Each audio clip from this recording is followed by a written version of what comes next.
The thing is, I've never said these stories online. I've never said them in front of a camera before because I was always like ashamed of them. But I think I'm at the stage in my life where I shouldn't be ashamed of these things anymore because it's who I was, and I'm just so happy to be who I am now. Yeah. His record boasts 18 wins. He's a former IBF, European and Intercontinental champion, Jono King Kong Carroll. I feel like I've lived about 3 or 4 lifetimes at this stage. I didn't care whether I was going to end up in jail or whether I was going to die. Or when I got the phone call to fight him, I didn't even answer the phone because I was in the middle of smoking a joint. Sky Sports said I would never be on TV again, and then we got a world title fight with Tevin Farmer, and we got a shit load of against Matchroom on their TV platform. I looked up to Scott Quigg. He was like, you know, like I remember thinking like I want to be where you're at one day, and then years later, getting the phone call to fight him, I was standing behind the curtain and I literally felt like shit myself, though. I was so terrified. I remember just looking over and almost seeing exactly the seat that I was sitting in, just thinking, you know what, this is my time now. And it ended up being a really easy night in the office. Like I just completely outboxed him. I remember him saying, do you not remember coming from me for a photo? And I said, yeah, I do. I was like, and as they say, when your idols become your rivals, then you know you're doing something right. So Conor McGregor commented on your Instagram and he called you a carpet licker. Yeah. You became the mask that you put on to impress people. I didn't care about the physical pain because at the time, the emotional pain was way worse. All the hardship I ever experienced in my life always made me become a better version of myself. So when my son passed away, I was never like, why me, pity me. It was always like, where's the lesson going? Like Mecca was incredible, and like I got flew over there on a private jet with all the sheikhs. Like, we're the royal families. I shouldn't be telling the story online, but it's okay, it's over 10 years, so I was like, wait, we're going to war with these now, so I need to move out of this place because they know where I live. Welcome to the show where we talk to successful people about the bits you don't see. Today, we're talking to Jono King Kong Carroll, who is a world level boxer and honestly has one of the most fascinating and interesting stories I've ever listened to. Jono, how are you doing? Very good, my brother, very good, thank you. Thank you for coming along, really appreciate it. And I'm looking forward to, I did a bit of research on you beforehand, and very interesting story, very interesting life. Looking forward to getting into it. Yeah. So, tell me your story. It depends where you want to start from. Cause go as far back as you can. Bro, I feel like I've lived about 3 or 4 lifetimes at this stage. Honestly, like I'm 33 now, and all the way from like my childhood was mad. Like growing up where I grew up, I was surrounded by a lot of crazy people doing crazy things, but it shaped me in the man I am today. And then from my teenage years, like I lost my mother very young, 15 years old. I lost my mother in a car crash, and then I started going really deep into the boxing, and then the boxing kind of gave me a second lease on life. I felt like life was worth living again. Yeah. So I was doing positive things with my life, you know.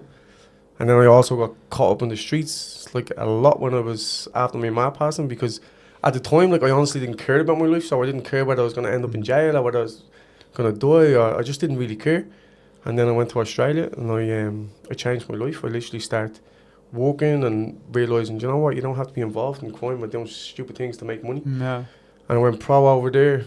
Once I turned pro, I kind of decided, you know what, this is what I want in my life. It was one of them things. I felt like my mum was guiding my life and my career, and I just feel like God gave me a gift for whatever reason, because like I said to you before, I don't even technically really like boxing, but I knew I didn't love boxing, but I loved the lifestyle that boxing gave me.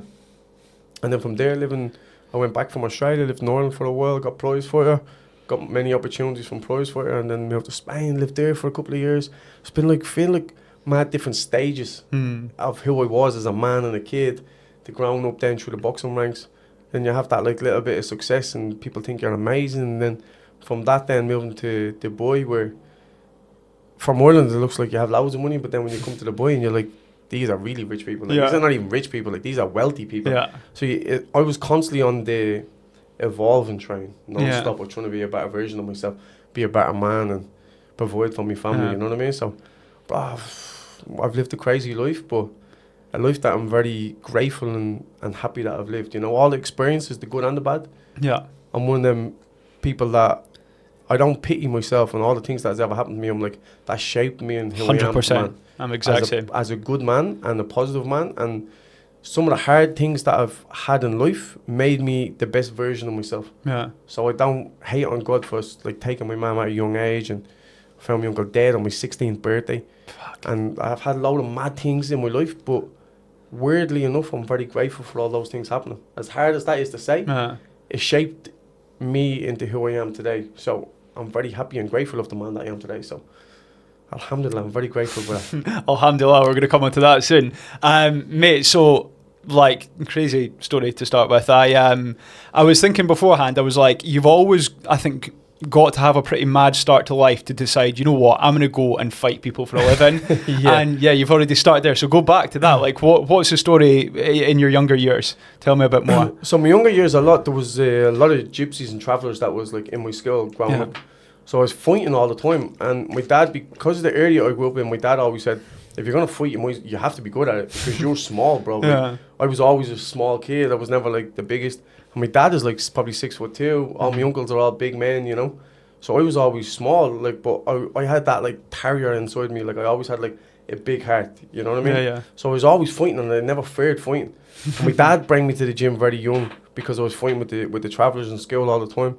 I just never really feared fighting. Where a lot of people, they can act a tough guy, but when it comes to shove, the actions speak louder than words. Whereas I wasn't. I was always like, I was never really like the most loudest in the room, even though it's show me ADHD sometimes catches up with me and I do talk a lot.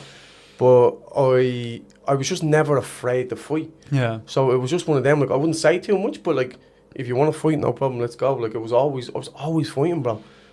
And my dad just bring me to the gym to make sure if you're gonna be fighting, like at least be the winner. Be the winner and don't be getting. Because he always said to me, especially in boxing, he says like number 2 is the one that gets hurt. So if you don't think you can be the best, don't even bother boxing. Just come to the gym and learn how to defend yourself, to fight. It was more like bring me to the gym to defend myself. You know what I mean? Because it was like it was a rough enough area where I grew up. We seen a lot of drugs. We were surrounded by a lot of drugs and crime and houses getting raided, and it was a normal thing when you're growing up in the environment. Like my uncle, I had a mad deep conversation with my uncle the other day, and he was like, bro, we jumped from the fire into the frying pan. He was like, how we made it to where we're at today, I don't know. Like you're over in the boy living the good life, like having a nanny and all these mad things. Like how your life is where you're at now today is like, it's mad that some people are just happy to get away from fingers and away from the drugs. Because like I genuinely thought that I would have done at least some jail time at this stage. Because of growing up, I was always just expected to never really make it out of that area. And like a lot of my friends either hung themselves or was killed or is strung out on drugs or is in jail. So I'm like one of the few that made out and made a very successful life for myself. I mean, Ireland back then was generally quite rough, but I actually know the area that you're talking about. So I've got an ex-girlfriend that was from Ballymun, which is just up the road. And it's a right rough area, isn't it? So Ballymun, my dad grew up in Ballymun. Oh, right. My dad and like all his brothers, my dad comes from 107, and they grew up in the Ballymun flats. Like, it was a 2-bedroom apartment. There was 7 kids, and my nanny and granddad. You know what I mean? So they grew up in the Ballymun flats, and then they thought they made it out when they moved to Finglas, which is like 15 minutes down the road. And there's just as much crime in Finglas. Like I remember, like just when I went home there recently, I went to one of my uncle's houses, and I remember like if you type in joyriders, Finglas joyriders. There was like cars getting rallied around and handbraking around, and it was on that same road that my uncle lives on. Like we were just, I remember running from block to block, like corner to corner, just to watch the cars come around to pull handbrakers, and the police was chasing them. But the police in Ireland don't have guns, so they didn't fear the police. You have a little baseball bat, and like a lot of the criminals have more than what the police have. So it was just a mad environment, you know. Like growing up, it was great experience because like I'm very street smart. Like I always have my wits about me. I'm always like, even though I'm living over here, sometimes you might leave your keys in your car and stupid things like that. But like in Ireland, like you have to be switched on everywhere you go. You have to be aware of your surroundings. And I'm very grateful that I've had that childhood because it makes me a good man, a strong man. I'm very protective of my kids, knowing my surroundings, making sure it's safe and everything else. But I've lived a mad life, bro. Finglas is crazy. And I'm sure your ex was nuts as well. Oh, mate, she was fucking mental. She was absolutely mental. I know, I can imagine, bro. I can imagine. So then you've gone to Australia, right? I think a lot of people probably move here to run away from that kind of life that you've just spoken about.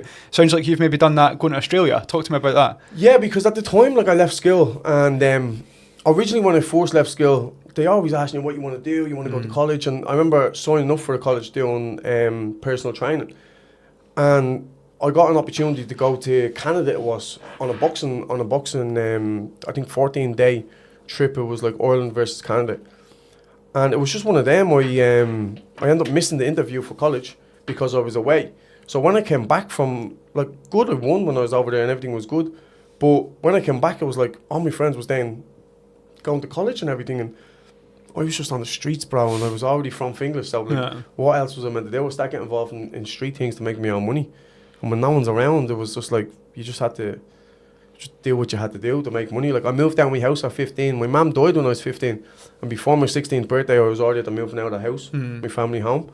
I moved in with my grandmother, like, which is an amazing woman. She's still out feeding the homeless and doing beautiful things with her life, you know. So lucky enough, I had a beautiful person to guide me in life.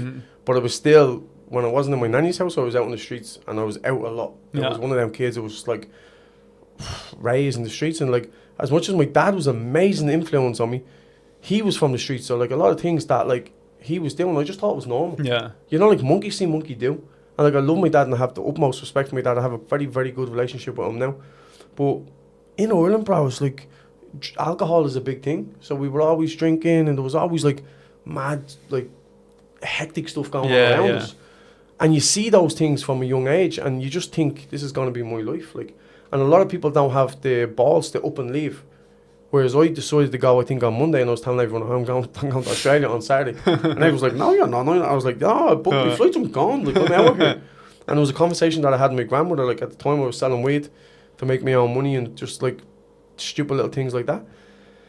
And I was getting involved in a lot of things. I had, like, I think 3 assault charges hitting me at once, and it was just, like, someone not paying the bill, and I had to, like, punch their head in, just stupid things like that. And I was like, I need to get out of here. I knew it wasn't the lifestyle that I wanted to live. So it was like, I'm either going to stay here and get caught up in the rut, in the rat race, or just get out. So I just booked a flight, and I just never looked back. And then I started working. I was doing painting and decorating over there, scaffolding. I even worked in KFC and all over there. Like, I was doing every job under the sun. And it just shaped me into the man that I then became, because I went professional over there. And the only reason I ended up going back to the boxing gym was because I had to pass a drug test, and at the time I was smoking loads of weed. I had to pass a drug test for the job that I applied for. And I was like, right, boxing's the only place, because we're energy beings, so you attract what you are, basically. And anyone who was attracting was still all stoners and people from the streets. So all the friends that I was making in Australia, was like, these aren't the people that is going to make me be a better version of myself. So I always knew boxing gym was always the one area that I could go to, and I felt safe. People were like looking after their health, looking after their body. They weren't smoking, they weren't really drinking. It just always kept me out of trouble, boxing did. So I went to the boxing gym and bashed one of the pros over there, and everything just like, the trainer basically asked me to go pro. I didn't even want to go pro. It was just like, yeah, like, I'll go pro, no problem. I'll do this shit for free anyway. I'm going to get paid for it. You know what I mean? So it was a beautiful experience going to Australia. It showed me how to grow up and like stand on my own too a little bit.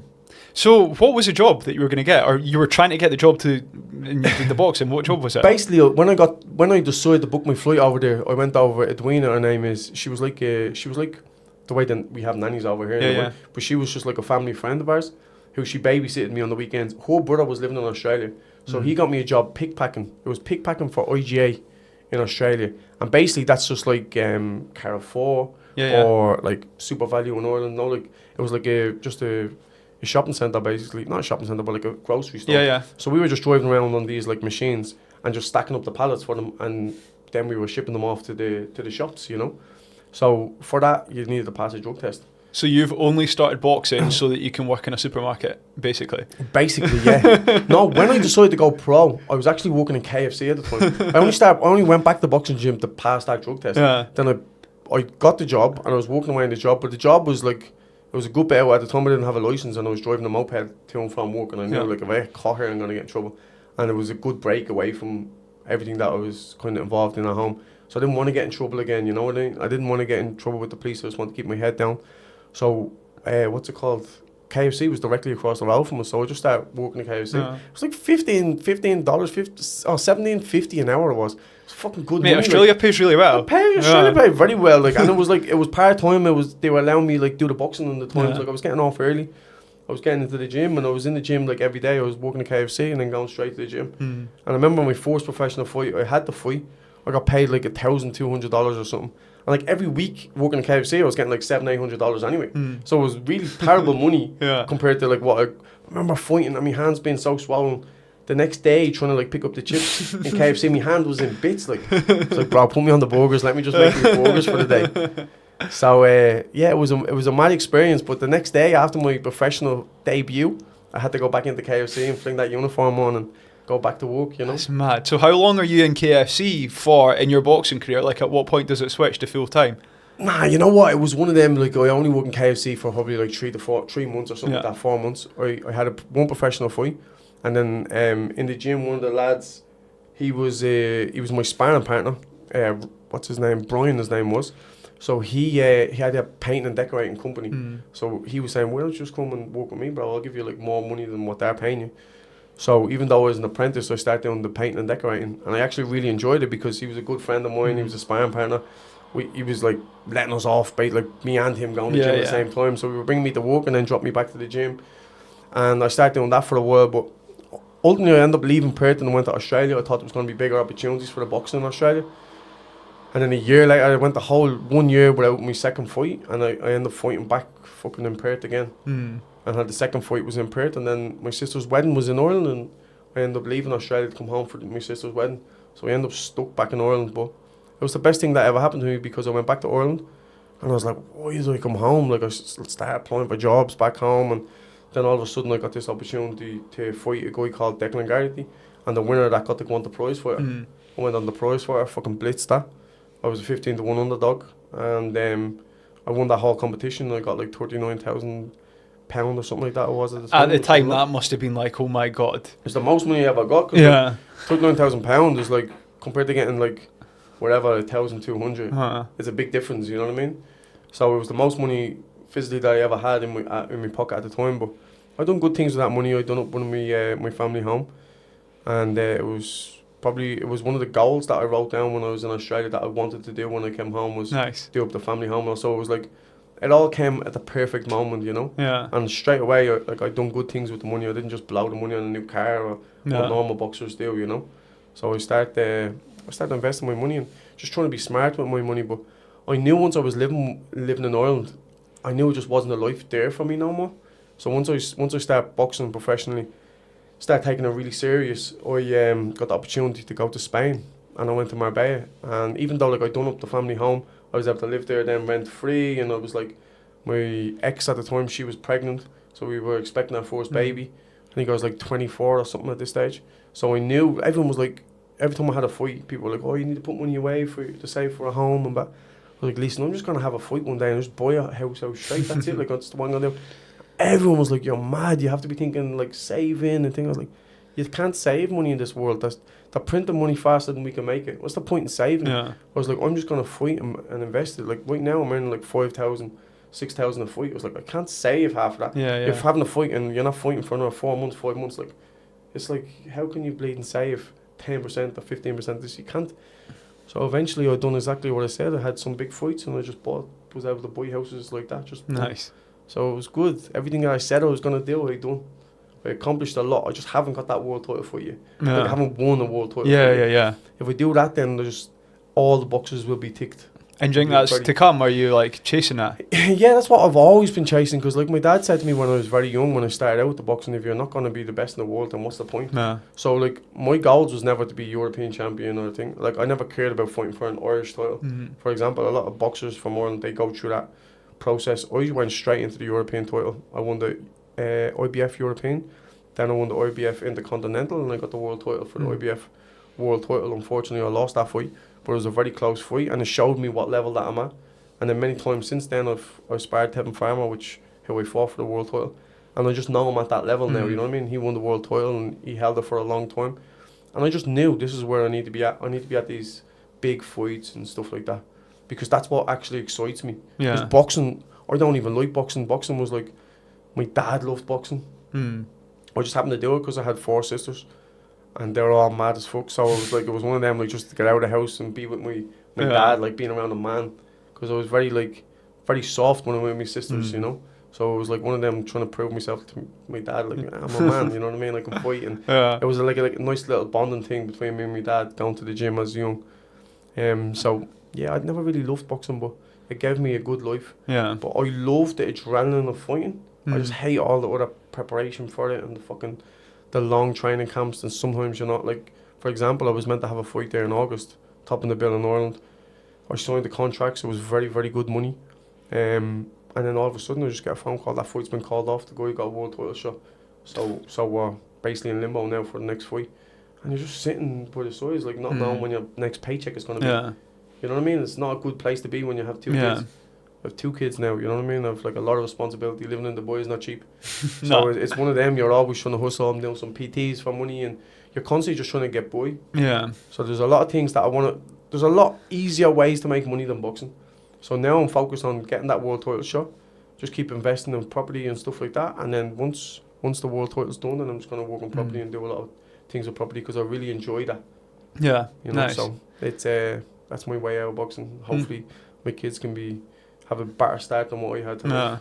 Nice. So going back, the first fight in Ireland, I found this really interesting when I was researching before. It was fight of the year, Irish fight of the year. Yeah. Talk to me about the fight. So there's a guy called Declan Garrity. I think he had something like 10 Irish titles or something like that. A very, very good boxer. And I sparred him when I was about 16. I was Irish champion at 57 kilo. He was Irish champion at 56, I think he was, if I'm not mistaken at the time. But he was a senior champion. He was a few years older than me. And I remember when we sparred, he punched the head off me. Like, didn't punch the head off me because he wasn't stronger than me, but he was playing with me. Like, really skillful, like really long arms and everything. He was taller than me. And when we sparred, you know if you've won or lost a spar. And I just felt like I lost it. And I was like, got back in the van with my dad, because we had a few of the boxers with us, and I was like, Dad, how do you beat a guy like that? Like, I don't understand. Like, I'm an Irish champion. I shouldn't have been getting played with as easy as that was. Like, what the fuck? Like, and he said, son, you played into his game. You start boxing with a boxer. He says he's way more experienced. This kid has been winning all Ireland since he's 10 years old. You only start boxing when you're like 15. He says you're only like a year, nearly 2 years into it. He says you can't box with someone who has way more experience because he was timing you, and you start doing the same. You fell into his traps. He says the best way to beat somebody like him is like to fight like Mike Tyson. Keep your hands up, walk straight into him, let him hit you with the first 1 or 2. He says once he lands the punch, you know he's in punching range. You are punching out of distance. He says you need to let him land the punch, and then when he lands the punch and you're close enough, then let your shots go. Then rough him up and tough him because you're bigger and stronger. He says so then let your shots go. So then about 2 weeks, 3 weeks later, I went back and sparred him again. And I done exactly what my dad said. The first round he still played with me, but he got tired very fast. Second round, third round, I done very well. And then my dad said, no, his father actually said, 1 more round. And my dad was like, I had a chest infection at the time as well. I wasn't even well. And my dad was like, yeah, 1 more, because he just knows that I'll never say no to a fight. I'm like, yeah, let's go. And his dad said, actually, no, he said no, like he had to hurt his shoulder, hurt his arm, whatever. So he got out. But I just felt like the last round, the third round, I was getting to him. Yeah. And the fourth round, I was going to start beating him up. And I just knew how to beat him after that. So when I got the opportunity to fight him in the 3 arena, I took the fight, but I says, I will fight him, but over 6 rounds, not a 4-rounder. Because he's a very skillful boxer. I know he beat me for probably 3 rounds. But in 4 rounds fight, you lost, you know what I mean? So I got a 6-rounder out of him. He signed the contract, everything was good to go. And then the day of the press conference, like 2 days before the fight or something, they announced that whoever wins this fight is going to go on the prize fighter, but it's only going to be a 4-round bout now, blah, blah. And I was like, nah, I'm not fighting. I told them I'm not fighting. My conditions was I'll fight him in 6 rounds. So then the manager at the time came to me and said, listen, I'll pay you for a 6-rounder. He says, but we want him to go on the prize fighter. He says, what I'll do is I'll make it sweet that whoever wins this fight gets to go on the prize fighter. So if you win the fight, you get to go on the prize fighter. It's a big opportunity for you, blah, blah. But I'll pay you for the 6 rounds. And at the time I was broke. I was like, okay, sweet. They're obviously thinking you're going to lose as well. They're thinking I'm going to lose for sure because it wasn't my promotion. It wasn't my management team at the time. So they put me in basically to lose. And I just done exactly what my dad said. Hands up. It was the same tactics as when I was 16. You know what I mean? Hands up, walk him down and wait until he punches. And when he punches, just drag him into a war because he's a very good boxer. Yeah. Done exactly what my dad taught me when I was a kid. And I started getting to him, really like getting to him because it was a typical like boxer versus fighter fight. So it was really entertaining. We had a war. I was cool. But ultimately he got disqualified because he hit me with an elbow first, got a point taken off. And I won the second round. He, let's say, won the first round. This was in the third round. And when he hit me with the elbow, he got a point taken off. So in professional boxing, that's classed as an 8-10 round. So in my thoughts, I'm like, I won this fight. No matter what happens in this next round, I won the fight because I won that second round. And then it was again an 8-10 thing. So I'm at the winning. Or else it's going to be a draw, even if he wins the rest of the fights, the rest of the rounds.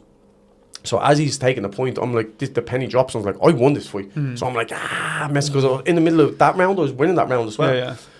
So then he came at me and he started throwing loads of punches, but then he hit me with a headbutt. And he cut me as well, so he hit me with a headbutt, and the ref disqualified him. So ultimately, I got on the prize for it. Yeah, yeah. Do you think they were deliberate, the elbow and the headbutt? No, you can see the videos though, 100% deliberate. Yeah. The elbow, like, he got me against the ropes and he went like, boom, and lifted his elbow. My head was right here, and boom. It wasn't even bad, but I just lifted my head and looked at the ref like, you can't do that. Yeah. Like. And then the headbutt was like deliberate. He hit me with the head, like, you know what I mean? And again, I just like pulled my head back and looked at the referee like, I'm doing this shit, like, this might be a professional fight. And he's just using street tactics. But I won that fight, and then I ended up going on to win prize for it. And it was amazing because we weren't even on TV. You know what I mean? We were like, it was on the undercard of a big fight. It wasn't on TV. Got fight of the year, fight of the night. And then a few years later, we ended up having a rematch. Oh, did you? Yeah, How did we had the a rematch rematch, and I knocked him out in like 8 rounds or something like that. Because it was like, I was at the winning the IBF European and the Intercontinental. So at that stage, when I got the phone call to fight him, I didn't even answer the phone because I was in the middle of smoking a joint, and I was like, I'm stoned as fuck. I'm not answering that. I was at the winning prize for it. I shouldn't have been. No, it was before prize for it. But I wasn't taking my career serious. I had 2 professional fights in Australia, and then when I went home, caught up with family, caught up with all them same bad people that was around, started smoking weed again. So like, I remember the first 2 jogs that I done training for that fight. I was vomiting my ring up because I just was not fit. Yeah. But yet I still wanted the 6th rounder rather than the 4th rounder because I know my heart, I'm not going to quit. He's going to quit. Yeah. So I kept calling him the Tin Man as well because, you know, like in the, what's it called? He only wants a heart. Yeah, yeah. So I just knew he didn't have the heart that I had. So I beat him anyway in that, went on the prize for her. And then the rematch, at that stage, I was really taking my career serious. And I just smashed him up for the whole fight. Honestly, I think it was stopped in like 8 or 9 rounds. It should have been stopped probably 2 rounds previous, but his dad was not throwing the towel in. His dad was his coach, and I remember in the fighters meeting, they were telling us all the rules and regulations. He was saying like, only the ref can stop it, or the towel could be thrown in by each corner. And I remember his dad turning around and saying, "Nah, this is a fight to death or something. There'll be no towels thrown in." And I just looked at his dad. I remember like, "It's your son you're talking about." I remember saying in the fighters meeting, I was like, "It's your son you're talking about." Like fucking muppet, like what I was thinking in my head. But his dad never threw the towel in and just let his son get beat up for an extra 2 rounds, which was sad because I actually have a lot of respect for that guy. I think he's a very good fighter, one of the best amateurs that Ireland has ever seen, and he just got demolished in that rematch. So you've gone into the prize fighter obviously after the first fight with him, and you've won it after being like total underdog. Yeah. And Eddie Hearn runs that, right? Yeah. How's your relationship with him? Listen, me and Eddie's always it was always business between me and Eddie. Eddie I owe Eddie Hearn a lot because like that prize fight, I think, put me on stage. Then I had a little issue with the tattoo that was on my back. Me and Eddie had like Eddie didn't personally say it to me, but he said they're trying to tell him that I couldn't fight on TV because of my tattoo. So I was like, okay, no problem. I ended up leaving that because they couldn't stick to the fights. They were putting me on undercards very early before the TV was on. And it was amazing, but because at the very start of my career I got to big shows. Like I got to the fight when Tyson Fury beat Klitschko. I was on TV, but apparently from that fight they got a lot of complaints with the tattoo that was on my back, which I didn't think there was anything wrong with it, but obviously Eddie did, and it wasn't Eddie, it was Sky Sports did. And then I couldn't go on, I couldn't basically fight. But I understand Eddie's just a businessman. Yeah. So I have a lot of respect for Eddie because I got so much money fighting under Eddie Hearn's management, and like with the world title with Tevin Farmer that was on an Eddie Hearn show. I was able to buy houses and whatever out of Eddie's money, so I can't argue too much for Eddie, but just at the time I was angry because it was like, I'm not taking this tattoo off my back. So what's wrong with it? What was his problem with it? Basically, my uncle passed away, I said, on my 16th birthday, and he left me a cross, but the cross was worth like £5,000 back in the day. And I was too young, I was only a kid, 16, I was too young to take the cross, so I left it with my dad, and I got this big cross tattooed on my back, the same cross. And my uncles, we were all Provosts growing up, like we were all like from a Republican family. Yeah. And these are just things that was bred into us as a kid, you know what I mean? Like, because my grandfather's was in the IRA and everything else. So it was one of them, like I got the saying Chuckagar law, which technically just means our day will come. But the IRA used that against England when they were fighting in the war. And basically I got this saying, mainly because it was my uncle's favourite saying. But I suppose if it's on TV and they were calling it a terrorist saying, that's what they said. You can't fight in that unless you cover up with makeup or you get it removed. And because I got it from my uncle who passed away, for me personally, it was like, I'd rather quit boxing and walk away. That's what I always used to say. I'd rather walk away with my pride than take it off because someone told me to do it for money, basically. That's the way I looked at it. So I was like, I was angry, but I was an immature kid at the time, and I was like, sure I've done a few interviews like saying Eddie said this and Eddie said that. But Eddie's just a businessman, and obviously he was working with Sky Sports at the time. Sky Sports have an image they have to uphold. So there was never any hard feelings between me or Eddie or anything like that. It was strictly business, and Eddie's a businessman. I respect him what he's done in the business, because he's elevated boxing to a whole different level to what his father even did, you know. So it was all good. Like, me and Eddie are alright now, but back then it was just a little bit of ego was involved, and I was a child and I was immature, so I may have said a few things, but all good. Now at the end of the day, when I look back, I'm like, everything happens for a reason, and because I couldn't fight under Eddie Hearn's stable of fighters, it forced me to go with Frank Warren, and Frank ended up getting me the IBF European title and the IBF Intercontinental, so everything happens for a reason. So I was very grateful then that I ended up taking the route that I ended up taking, because it put me on stage. And like I said, Eddie said, it wasn't Eddie, but Sky Sports said I would never be on TV again, and then we got a world title fight with Tevin Farmer, and we got a shitload of money against Matchroom, against Eddie. Matchroom on their TV platform. So I was like, it was one of them things I knew. I actually said to my manager when I got the phone, I was like, this is a setup, bro, because they told me I was never going to be on TV again. They're offering me all this money, 3-fight deal. Now I'm back with Eddie basically for the 3-fight deal to get this world title shot. And he says, I know what it is. He says, but it's boxing, we can win at the end of the day. So we just went for it. I've never seen that type of money, and I'm getting the opportunity to fight for a world title. And that's the only reason I'm in the sport, is to fight for world titles. So I didn't care. Just no risk, no reward in this game, you know. So we took the risk, and it didn't pay off. I didn't get the world title fight, but it put a lot of money in my pocket, and I was able to secure my family's first home and everything out of that money. So alhamdulillah, I'm very grateful for everything. How did that fight go? Talk to me about the fight. It was a very good fight. I think, like, it was a very entertaining fight. I had the fight with 16 pro fights, so it was very early in my career, and like 3 of those fights technically was in prize fighter, which was 3-minute rounds. So technically I only had 13 real professional fights, and then like I had 2 fights in 2 years in Australia. So technically I had like 11 real fights, one after another, you know what I mean? And then fighting for the world title. And I think, I don't know, he was a lot more experienced than me, but we went in there with the attitude that we cannot lose this fight, and it can't be close, so we just have to go all out and throw everything in the kitchen sink at him. So I think I thrown like 1,250 punches. It was like the second highest punches thrown in title history. And like, you have to understand, Manny Pacquiao, there's been big fighters at that weight division who fought, and I thought I'd thrown more punches and landed a lot of these punches on him. He thrown like 800 punches or something, but it was a very close fight, but ultimately he got the decision at the end of the day. It was his hometown. We were fighting against the promotion, like Matchroom and everything else. Like, he was the favourite. He was one of Eddie's like prodigies. He was a world champion. Eddie was investing a lot of money into him at the time, so I knew it was going to be a hard decision if it went to decision. So we tried to just go there and either stop him or outpunch him. And after like 6 rounds, I knew I'm not going to stop him. So we just had to keep throwing the punches, and hopefully the judges sway it in my way. But ultimately he got the decision. It was a very good fight. But since then I went back many times. His team obviously respected me, knowing the good fight that I put up, and they brought me back for sparring many times. Like, I've sparred him when he fought Jojo Diaz. I sparred him in his last fight against Zepeda. So I've got brought back there many times by Tevin Farmer and his team. They're really good people, and I learned so much by actually being there with them. So like, it's everything happens for a reason. Even though I didn't win the world title, I earned a lot of money, and then I gained a lot of good friends from that fight, you know. Good. Yeah, I'm a firm believer in everything happens for a reason, right? Sure. Everything, even the worst things that have happened in my life, I look back and I'm like, I would never be so good at this thing if that thing hadn't happened. So I'm the same. I'm grateful for everything.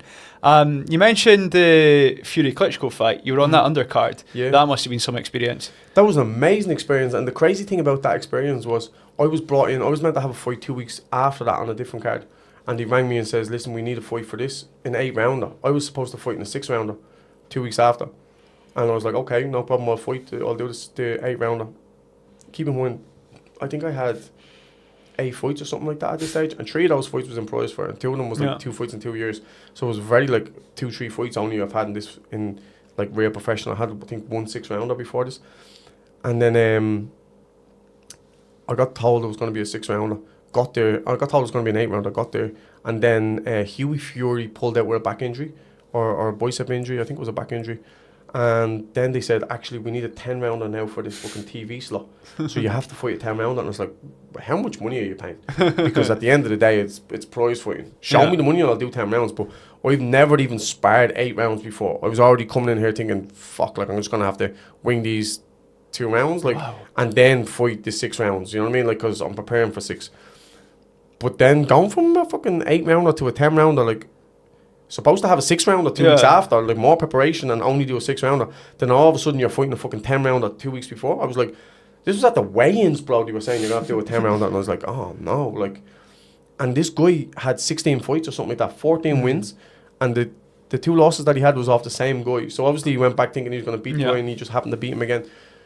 Personally, like, I didn't really look at the guy. I didn't know him, he was South American, and I was just thinking, I'm getting set up here. If I ever seen a setup, this is it. You know what I mean? You're come over like 2 weeks previous, come over for an 8 rounder, and then I was like, oh no, you're doing a 10 rounder, and then you're gonna have to fight this fella who has 16 fights, like double my fights, and I think he had like 13 knockouts or some shit, and I was thinking, I'm gonna get bashed in this fight.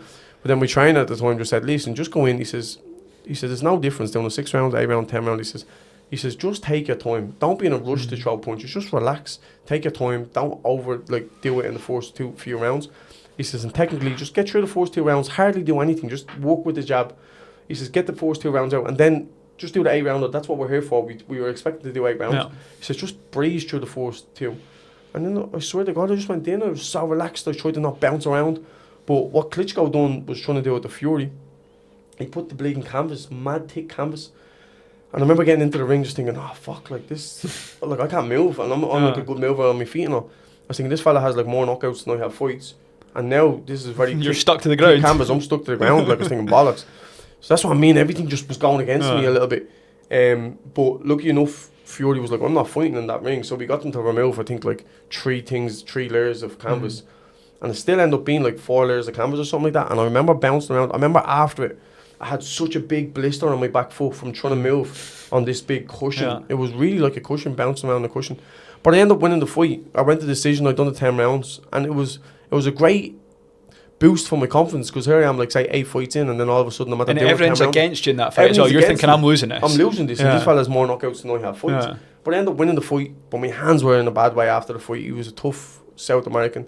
He was not going. Like, I tried to knock him out, but it wasn't happening for me. But he was very tough. But it was good because I was never brought in as the A side. I was always half brought in to lose, and he didn't care whether I won or lost. And it was one of them things that it was like when your back's against the wall, like, you just have to do what you have to do. We have no option here but to grit down and try being my best. And like, when you look at my career, I didn't have easy fights from the very start. Like, from that 3rd professional fight, I was fighting a guy who had way more fights than me, had a lot more amateur experience than me, like, and I ended up beating him. Then I went on the prize fight to win, like, Stephen Foster, which was a European champion, Gary Buckland, which was a British champion, actually was a former prize fighter champion at the weight below. And then, like, another guy who was like South something title he had. But these 3 guys had a lot more experience than me, and they just built my confidence. Like, I was like thrown in the deep end. Even when you look at my pro career, it's like I don't have loads of knockouts, but I was fighting hard people from the very start. Whereas usually your first 10 fights is like a walk in the park, and that's why these guys have a lot of knockouts. They're blasting these people out. But I'm fighting like really good people from my 3rd professional fight onwards. So, like, I think when people look at my record, they just think, he's not a big puncher, he's not whatever. But I was put in there basically to lose a lot of times, and I end up just coming victorious. So it's a beautiful thing for my confidence. Then it was like, even when everything is against you, if you believe in yourself, then anything is possible, you know? Yeah. The name that impressed me the most, so I watch a little bit of boxing, I'm not like totally clued up on it, but when I seen that you beat Scott Quigg, I was like, wow, that's impressive. Talk to me about that. So it's crazy because I remember fighting on Scott Quigg's undercard when he beat Kiko Martinez. I was one of them on the undercard. This was after I was told you're not going to be on TV. I was on the undercard before the TV. And I remember where I was sitting in the arena, and he went in and blasted out Kiko Martinez. And then even after that, Kiko Martinez became world champion and everything else. But he was world champion at the time when Scott Quigg beat him. And I remember sitting in the crowd just thinking, I want to be there one day. Like, that's going to be me one day. And then the next day I was seeing Scott Quigg in the hotel. I was like, Scott, can I get a photo with you? And everything, got a photo with Scott Quigg. So, like, I looked up to Scott Quigg. He was like, you know, like, I remember thinking, like, I want to be where you're at one day. And then years later, getting the phone call to fight him and getting a lot of money. being like sitting in that arena saying like I want to be there one day. So then I remember going, having the fight, and I remember getting into the ring, and I was so nervous, bro. Like I remember like they're singing all this like sweet Caroline just before my song came on. I was standing behind the curtain, and I literally felt like shit myself, bro. I was so terrified. I was literally like breaking it. And I was like, I said to my trainer, I was like, bro, I need to have a shit. Like, not that nervous, like butterflies, bro. I need a shit, bro. And he was like, we're ready to go. Your song's on next. So I was like, I've not got time to run to the toilet. I was like, at least let me go to the toilet. So my trainer was like, we had to walk around the back of the curtain. All the TV things are all there. There's people just walking up and back. It's like in the arena. And like my trainer was like pulling my ball guard down because I'm like gloved up. So you can't take the gloves off at the stage. You had to pull my ball guard down, just have like piss and whatever at the back of the curtain. And then I was walking to the ring, and loads of people were shouting and screaming at me, "You're going to get knocked out." It was all his crowd. It was in Manchester, you know. Manchester Arena is a big arena. So I'm like walking to the ring, breaking it, knowing like this is where I want to be. But am I ready? Like I'm still afraid a little bit. Walk up the steps.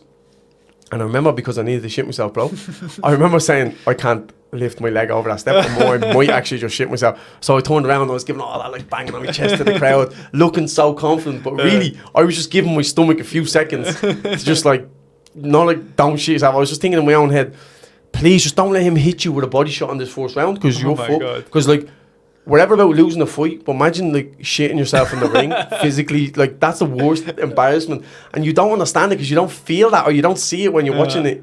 You're just thinking, oh, these like confident fighters. But when you've been in the position of walking to the ring and doing a ring walk in front of all those people, you understand what I'm talking about. The adrenaline is through the roof. It's mad.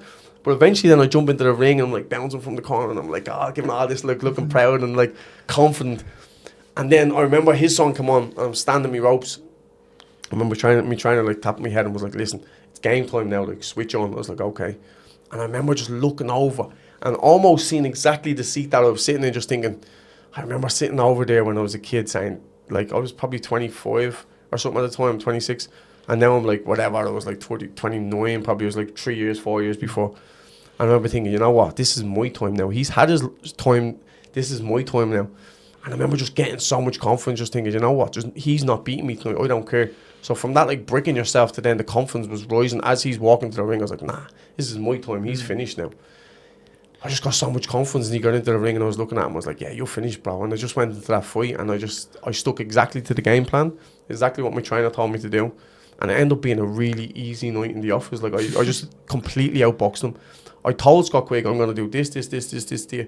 If I want to fight you, I can fight you. If I want to box you on the back foot, I can do all the things that I want to do with you. I said this in the pre-fight. And everything that I said I could do, I done. And I remember him calling me feathered fists. And I remember I ended up stopping him. And that was the first thing I said. I was like, I looks like these feathered fists are like not as light as he thought they were or something, because I just destroyed Scott Quigg. But I still, at the same time, I have the utmost respect for Scott Quigg. And I'm very grateful that he gave me the opportunity to have that show, because it was one of the biggest highlights of my career. You know, it was a good night in the office. And the same people walking to the ring that was saying, you're going to get knocked out. And they were the same people asking me for photos on the way back in. Like the same ring, you have to walk down the ring walk, like back to your dressing room. Same people was like, can I get a photo? Fuck you, mate, you're not getting a photo. But like, I took photos of everyone. But I remember just thinking, like, it's funny how people's tune can change. Like, everyone wants to be tapping you on the back, like, well done. But before you win, it's like they're all against you. It's mad. Mate, that's mad that you got a photo with Scott Quigg and then a few years later you're beating him. And it was in the same arena, right? That you sat in that same arena, and then you've went and won in it. Yeah, that's unbelievable. It was mad. And I remember, like, in the pre-fight, like, build-up, I remember him saying, do you not remember coming from me for a photo? And I said, yeah, I do. I was like, and as they say, when your idols become your rivals, then you know you're doing something right. And he had nothing to say. And I was just thinking that was a fucking great saying. And then when I came back after the whole press conference thing or whatever, all the like the fight build up, that was the first thing I done. I posted a picture, the old picture that I posted previous of Scott Quigg, and that was my caption on it. When your idols become your rivals, you know you're doing something good. That's class. I love that. Good. And then I ended up beating him, so it was a beautiful experience. You know. Talk to me about the mentality that it takes to be a boxer, because you must need to be like so hard in the head. Yeah, it's weird, you know what? Like, cause of my childhood, I was fighting a lot, as I said, as a kid. You just have to like have no fear. Like, it's not even that you have no fear. It's like you have the fear, but you just have to be able to control it. Like, so I do a lot of things like breath work, to put myself under like strenuous conditions sometimes. Like sparring is like you're kind of prepping for it, but the breath work for me is very important because you're able to slow down your heartbeat. Your body's going into panic mode a little bit. So the more time you put yourself under these like stressful situations, and you're able to cope with it, like I'm able to hold my breath for like 3.5 minutes now. Whereas I remember when I first started this, like 2 minutes, I was like, I couldn't do it. I was doing the Wim Hof breathing. Now I'm like 3.5 minutes because I'm so good at like relaxing my heart. And so when you're getting that like heart palpitations before you go in, you're like, you can calm yourself. And the night before the fight, people are always like thinking of the fight. Whereas I know now, like with my experience, that I know that those things don't matter what you've taught. All these like, I'm going to throw this punch, I'm going to throw that punch. When you're in there, it just comes all natural to you anyway. Everything that you've prepped in the gym, it just happens. So it's always like, I think you have to just trust in God and believe that, you know what, everything happens for a reason, and I've put the work in. If you put the work in, even though you have the fear, you're able to manage it and control it. And a lot of people are not cut out for boxing. Like there's a lot of people who are like talented, yes, but they haven't got the mentality, or they haven't got the heart to, when times get tough, they start quitting and doubting themselves.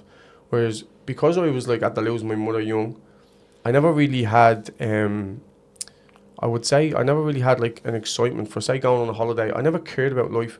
The normal things that would make people excited and happy, I didn't care about. Like, it never made me excited. I was never like excited about going on holiday. I was like, I don't give a fuck, like, or whatever.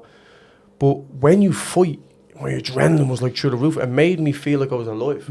So it was crazy. From the amateur days, like when my mum passed away, I remember feeling like I was in so much like pain mentally that when I fought, there's nothing you can do to me physically as a man or like boy or whatever that I haven't experienced mentally. So I didn't care about the physical pain because I, at the time, the emotional pain was way worse than the physical. What you could do to me physically didn't matter to me.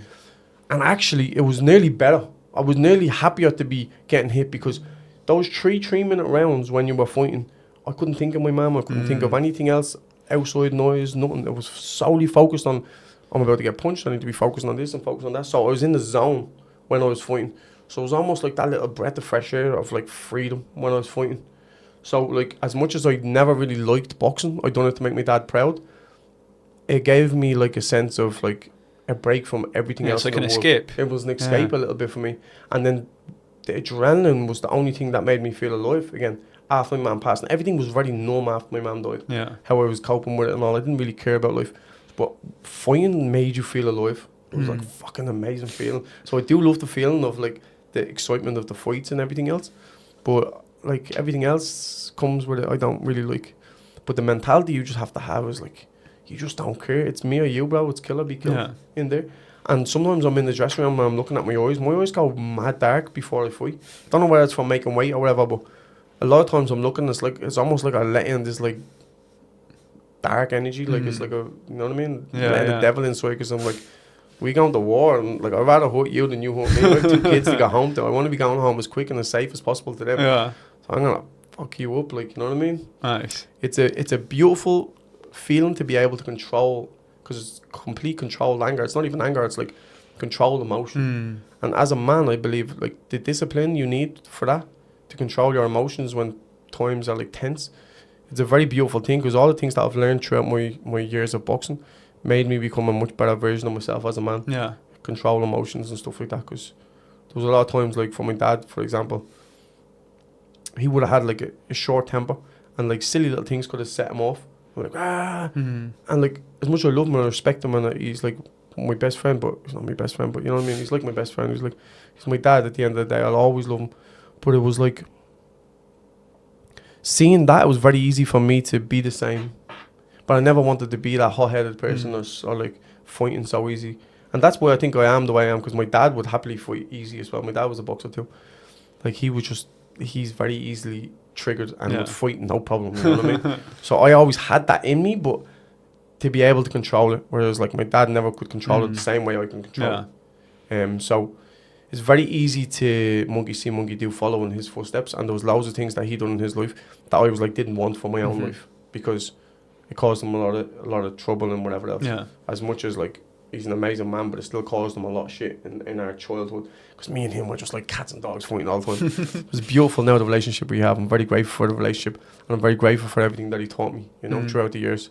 But the mindset now, And boxing is like, I'm so calm and relaxed. It's weird. It's like now I don't care too much. Now it's like the fear doesn't get me anymore. It's like I'm so used to it. Yeah. That it's like it's so relaxed. But when you go get that like knock on the door, it's like 10 seconds you're up. Your adrenaline still pumps. It's the best feeling in the world, bro. It's better than any drug I can imagine. It's just mad. Amazing. It's crazy. So you mentioned your idols becoming your rivals, and I was scrolling through your Instagram and I found a comment from Conor McGregor. So Conor McGregor commented on your Instagram and he called you a carpet licker. Yeah. Talk to me about that. Yeah, because you know what it was? I reverted to Islam a year and a half ago now. And obviously we all know Conor got bashed by Khabib. So I think he just has an issue with Muslims. Like, honestly, Because of that? Because of that. I honestly do, because there was an Irish guy fought here in the, what's it called? The Coca-Cola arena. And he fought against one of Khabib's cousins or something like this it was. Oh, was that the MMA quite recently? Yeah. Ah, was that Paul Hughes? Yeah, Paul Hughes. So Paul Hughes fought like Khabib's like nephew or was one of his teammates or whatever it was. And Conor McGregor commented something mad on his posts and was saying like, get that Irish flag off your shoulders, blah, blah, blah, whatever he said to him. But it was a pure abusive message only because Paul Hughes was like in the ring and says like, I'm not like the other fella, blah, blah, because he invited him out for a training camp or something. And then me and Paul, like I was always there to support Paul, you know what I mean? So when I see McGregor coming, I was like, all I said on Paul's thing was like, don't mind him, Paddy's probably out on the weekend fucking enjoying himself too much. I was like, you boxed amazing, or you fought amazing. That was it, didn't think I love it. I bring my kids on like a camping trip and came back from the camping and then I seen all these blatant comments from Conor McGregor. There was a few more than that as well. That was just the one that I posted, but he commented on a few things. What else was he saying? I don't even really remember because it wasn't even a big deal to me. I laughed. I was thinking, is this fucking fella for real?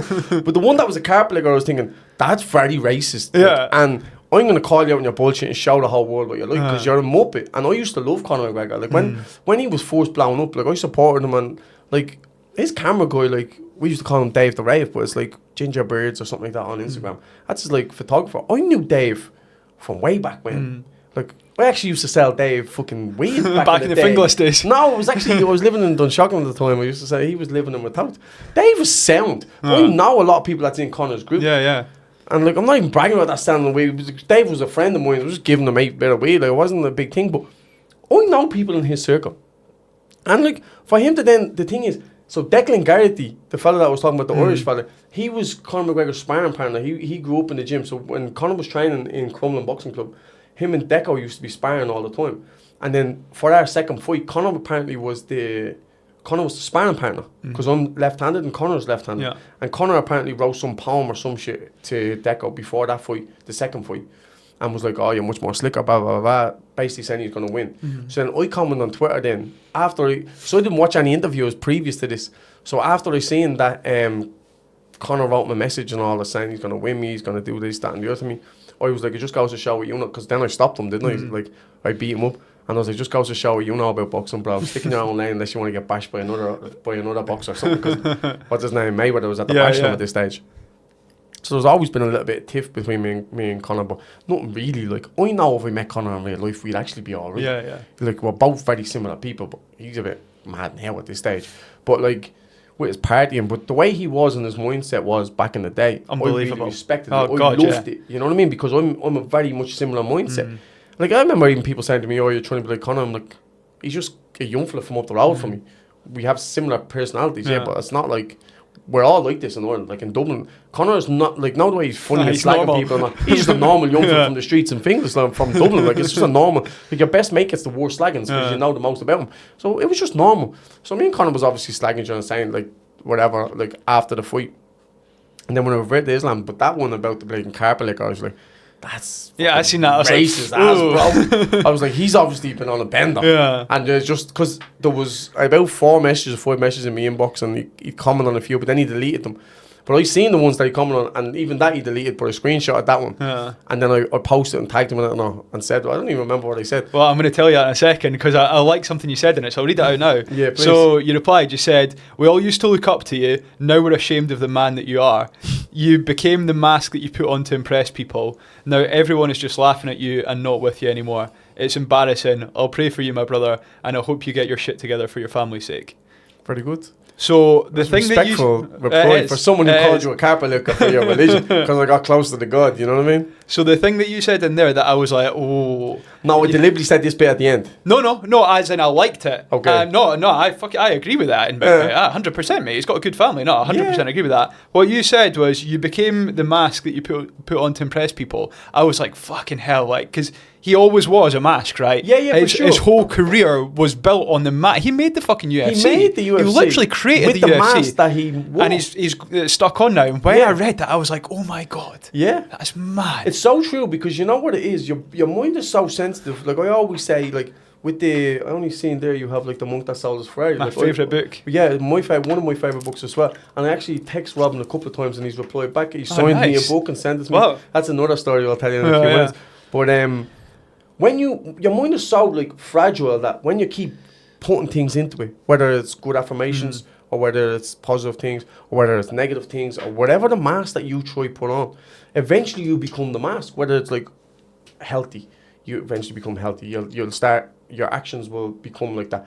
Or whether it's money, whatever you're trying to attract into your life, you will eventually have it. Yeah. So whatever mask he tried to portray as the UFC, because I knew a lot of people that knew him outside of it, and it's like, it's not even like that. Yeah. Like, he's very much like me or you, just having a normal conversation now. But once the camera comes on, boom, you can put the mask on like that, which is a very good thing if you can use it in the correct way. And he did for so long. Incredibly. And people loved him for it. But then he just took the abuse things to the next level, because it was like a slag and joking thing at the start, and he was very funny and humorous and whatever, to then just being abusive. Yeah. You know what I mean? Especially with the Khabib thing, it was like, hey, have a drink and all, like trying to give a Muslim man alcohol, like I say you a shit crack at parties, like stupid little things like that. He ended up becoming like a bit too much off the mask.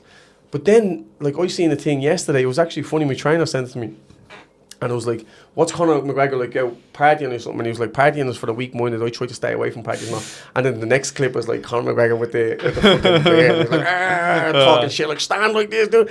And it was like completely opposites. Like, it was like a person who had a straight path and he wanted to be the best in the UFC, and he was like solely focused on that, to then someone who's saying don't party. And now he's out, all you see him doing is party. He's lost it. Mad shit, like.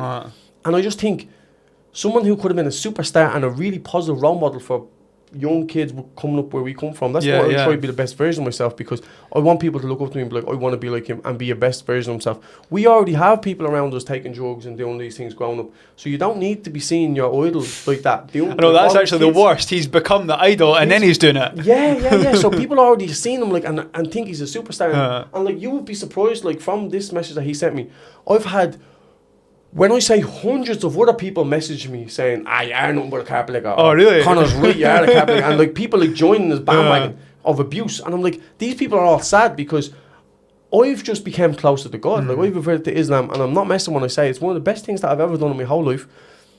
My God was always God. God is always one God, whether it's in Christianity, whether it's you want to call yourself a Muslim, call yourself a Christian or whatever. The word of God is the same. You can label it whatever you want, but did you get the motherfucking message? The message is the same. Yeah. Did you get the message? And that's all. I wanted to be the best version of myself, and I believe Islam made me become the best version, because I was praying a lot more, I was a lot more connected.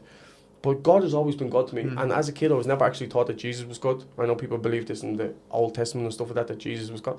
I never believed Jesus was God. I believe he was a prophet. So there was not many things that I had to shift and change in my thoughts and beliefs from becoming a Catholic to a Muslim. I just love the respect that all the Muslim brothers have for each other, and it's been something that I've been very passionate about, and I'm really proud to be a Muslim. And I know that, like, the Western media, they don't want to say good things about Muslims. 100%. Because you have to understand, like, America kind of runs the world. Like, well, we know, like, the Jews run the world, but the Jews are playing the strings with the Americans. And the Americans, whoever owns all the TV and all that and all the news, that gets fed into Europe, like, I remember my daughter when we were first over here was saying, Allah Akbar, Allah Akbar. And I was like, babe, don't say that. Like, mate, it's the same as your tattoo. It's like, it's an actual genuine normal saying, but it's got a bad portrayal in the West. Yeah, because all we were shown growing up was terrorists chopping someone's head off and saying Allah Akbar. So when my daughter first said it, I was like, oh, no, don't even say that. Now we say it all the time, and stuff, but it's not a bad thing. But that's what I was taught growing up. Like, Muslims are killing people and this and that. And listen, there's loads of versions of bad people in the world, of Christianity and fucking it doesn't matter what you want to label yourself. There's going to be bad people in all of those religions, you know. So we were just taught all the bad things about Muslims. We weren't taught about the good things. And you have to understand, if everyone in the whole world, for example, was Muslim, there'd be no more alcohol. There'd be no drugs. There'd be fucking... all this music shit, it wouldn't even be like a big thing. You know what I mean? Now, like, the music is all corrupted by Satan's to bits, like. But then there'd be no gambling. Like, all these things that I'm just at to mention there is multi-billion-dollar companies that are all ran in America, and they're pumping all that stuff out. Alcohol is like one of the worst drugs you can possibly have. So for people to be the best versions, and all those rules is in Islam is to make you become the best version of yourself. Because even spirits, bro, if you think of it, it's called spirits. When you drink them, it's like inviting spirits into your body.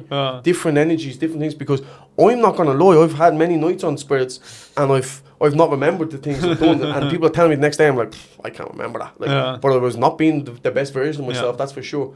So now I'm very happy that I'm a Muslim and I don't be drinking all those mad fucking drinks anymore. And it just made me become the best man that I've actually wanted to become. Because I'm always on like a growth mindset. Like when I'm talking about like Robin Sharma and everything, I'm just wanting to be the best version of me. And if I'm praying more, if I'm saying sorry for, let's say, slipping up and having an alcoholic drink or something, if I'm asking for forgiveness for those things, I'm like, wait, I'm about to ask for forgiveness like 3 or 4 times for that. Maybe I should just stop doing that one thing. It makes you conscious of the things of your actions. Where if you're not asking for forgiveness for certain things, you will keep repeating those same actions and keep getting the same results. But being a Muslim and praying a lot more has made me much closer to God, and now I'm more aware of my actions. So I'm becoming a better father for my own kids. Becoming a better role model to look up to instead of bleeding going out drinking and partying the weekend. Instead I'm going to mosque. Fucking, it's not a bad thing. And I understand why people in the West have the ideas that they do, because they only ever get fed what Western media feeds them, right? Exactly. And it's always this bad stuff. But I've now lived here 5 years. I've been in Dubai 5 years. I've been to Saudi loads. And the most respectful people that I come across are Muslims. And there's such a massive level of respect with obviously like your normal day-to-day Muslims. Yes, there's extremists, as you say, there is in every place. But they're not here. Like that's like a 0.0001% of them. Exactly. Yeah. And so I do look at Islam, and I think like generally there's such a level of respect. There's such a level of like solidarity amongst everyone, and like I don't know. I just they all share. Everyone's always it's such a big thing. And so talk to me about like how'd you end up reverting to Islam? Like you said, they're so like welcoming. Like when I moved into a place, it was in the Makkah Hills, and there was a Moroccan family that lived down the road and a Moroccan family that lived directly next door. The very first day that I was moving in, the Moroccan family dropped us in loads of food, like just being nice Muslims. And then they invited us into the house. Their daughter ended up being similar age to my daughter, so they became friends. And then they all started like hanging around down the road as well with a different Moroccan family. So it was Ramadan, and it was the first time that I was ever fasting for Ramadan. Even though I was a Catholic, I just wanted to experience it because I'm in a Muslim country. I just thought, you know what, I want this experience. Everything in life is about experiences for me. And I was always very open-minded to everything. About religions and about like learning and whatever. I never think I know everything because we're always just learning as human beings. You know, we're always making mistakes and we're always trying to correct them. So for me personally, it was one of them things like I was getting invited into people's houses to have food. So then I got invited down in Ramadan to break fast. And I was just seeing on the TV like the Mecca. And I was like asking the questions because I didn't know anything about it at the time. So I was like, why are they all running around this big stone? Why are they running from A to B? And she was filling me in on the whole story. And basically she got to the point where Angel Gabriel come down and opened the well, which is very famous water. It's called Zamzam water. But when she said Angel Gabriel come down and opened the well to give the baby water because the baby was like thirsty and whatever and needed water to survive, I just got goosebumps over my whole body because a year and a half previous to this, I had twins and one of my babies died, which I had a different name for completely. One of my babies died and passed away and the other baby survived. But the baby that died, it was they were identical twins, so they were in the womb together. The baby that died gave all his water to Grayson. So when she's telling me about Angel Gabriel, I called my baby Gabriel. Oh my God. And I didn't know anything about this story at the stage. So she's telling me Angel Gabriel come down. Now my baby is an angel. And he's called Gabriel. And he came down to give his water to this baby. I'm fucking just getting shivers over my whole body. And I was like, wow. And when my baby passed away, all I kept saying to God was, where's the lesson in this? Because when my mum passed away, it led me to boxing. Like it put me really into the boxing. And I was trying to make her proud, you know. All the hardship I ever experienced in my life always made me become a better version of myself. So when my son passed away, I was never like, why me, pity me. It was always like, where's the lesson, God? And I was praying. I always believe in God. I was like, where's the lesson? Where's the lesson? And then when she told me that, I was like, because I got the goosebumps, I was like, maybe that's the lesson. So then I was asking her so many questions. I was just intrigued then. And we were just having food anyway. I was just making conversation. So I was asking loads more questions about it. The next day then she gave me the Quran in English and said, because you were so interested yesterday, you were asking so many questions. We were from London. We lived in London for many years. And we actually got this book to pass it on to somebody. Wow. And we never felt the need to pass it on to anybody. But this is... You're the person. You're the person that I thought I could pass on to. Now, it's crazy because I've passed this book on to other people. Wow. And now they've passed it on to somebody else. They're reverting as well to Islam. So it's a beautiful book. And for whatever reason, that book, she bought that and she said, we didn't give it to anyone for 5 years. So she gave it to me. It helped me revert to Islam. And I'm already going to mosque at this stage. I was already going and praying in mosque. So the story was like, it was mad because I didn't know too much about Islam, but the way they invited us into the home, the way they gave us food, they were so generous, they were so polite. It reminded me of like the 90s back where I grew up. Even though Flinders was a crazy place, I'm talking about all the mad things. Everyone's back. It was still a community. Yeah. Like, even though like people done mad things, like people were robbing cars, we all knew everybody. Yeah. Our houses were safe. No one was breaking into your houses. No one was robbing your car. Like, you know, like everyone was like, if I knocked at my house back in the day and my mum wasn't in, like, we didn't have phones the way it was like, what's up, where are you? It's like, you just knock into your neighbours, or they come out and say, yeah, your ma said she was going to go into home. Come in, I'll give you a bit of food. Yeah. It was like that community. We had that community. So when I moved here, the Muslims were the exact same as the way the old Catholics were. Like, back in the day, the grannies out having the conversations and all. Like, it was very similar. So it made me feel at home. So then it was beautiful. Like, I started reading the Quran, and I was going through a lot of things in my life at the time. And the Quran really helped me. Like, I was going through like a bit of like a breakup with my partner that I spent 16 years with. And the 3 days before I was just about to move out, we had just different conversations. This is how this would work, how that would work. It wasn't broken in a bad way. It was really good, and we're still good friends. But from the Quran, bro, there's a chapter. This is not even a book on religion, really. It's a book on life. But there's a chapter in the book that it's talking about, if you divorce from your wife, you shouldn't sleep on you for 6 months. You should do this, and if you just want to recoup, then you should do that. I stuck with everything by the Quran, but it was like, give them the same life that they lived previous, let them go without holding them back. And honestly, I only know people who've broke up with people, say in Ireland, for example. They don't give their missus or the kids or anything. They're like, you're not getting fucking money out of me, you're not with me no more, figure it out by yourself. But when I read this book, I was like, I'm going to be the best version of me. I'm going to help her. Like, I pay for the rent. I'm going to do this. I'm going to do that. So, like, I helped in massive ways that she couldn't even believe. It helped me become a better man. Now, she wasn't Muslim. Now, she's at the even though we're not together, she reverted to Islam. It's even made, seeing the impact it's had on my life, it's made her curious. Now, she's reading the Quran. Now, she reverted to Islam eventually. So it's a beautiful thing that, like, that book has helped me and her become better versions, better co-parenting parents for our kids. You know what I mean? All because of Islam, bro. And, like, I swear to God, if without being bad, like, if I had a broke up with her, like, 4 or 5 years ago, bro, 2 weeks later, I'm out on the streets having a good time, partying and doing whatever. You know, like, but because of the Quran, I didn't sleep on you for a long time. I made sure, like, we're going to do this. I got my head in the right space. And I believe in, like, sexual energy is a big thing. And no, all this energy is massive. So if you're, like, still not over, say, your ex, for example, and you're going around sleeping around, it's not a good thing. It's a really bad thing. So I didn't want to pass on those, like, traumas or whatever I was feeling at the time. So that Quran helped me massively with what I was going through. And just happened to be that 3 days that we were having the conversation, like, I didn't move out yet. It was like, we had the conversation, right, we're going to go our own ways. And then all of a sudden I read this book. I actually was moving out that night, packed all my bags, had everything. And I felt like upset because I was leaving my family home. My woman was with 16 years, I have 2 kids. I was leaving the family home that night and I was upset and I felt like crying. So I got the Quran and read it out the back. And I just happened to open that chapter. And I was mental. I was like, this is a sign. Like, this is like, for me right now. I needed to be reading this chapter right now. And it made me go our separate ways in a very good way, you know.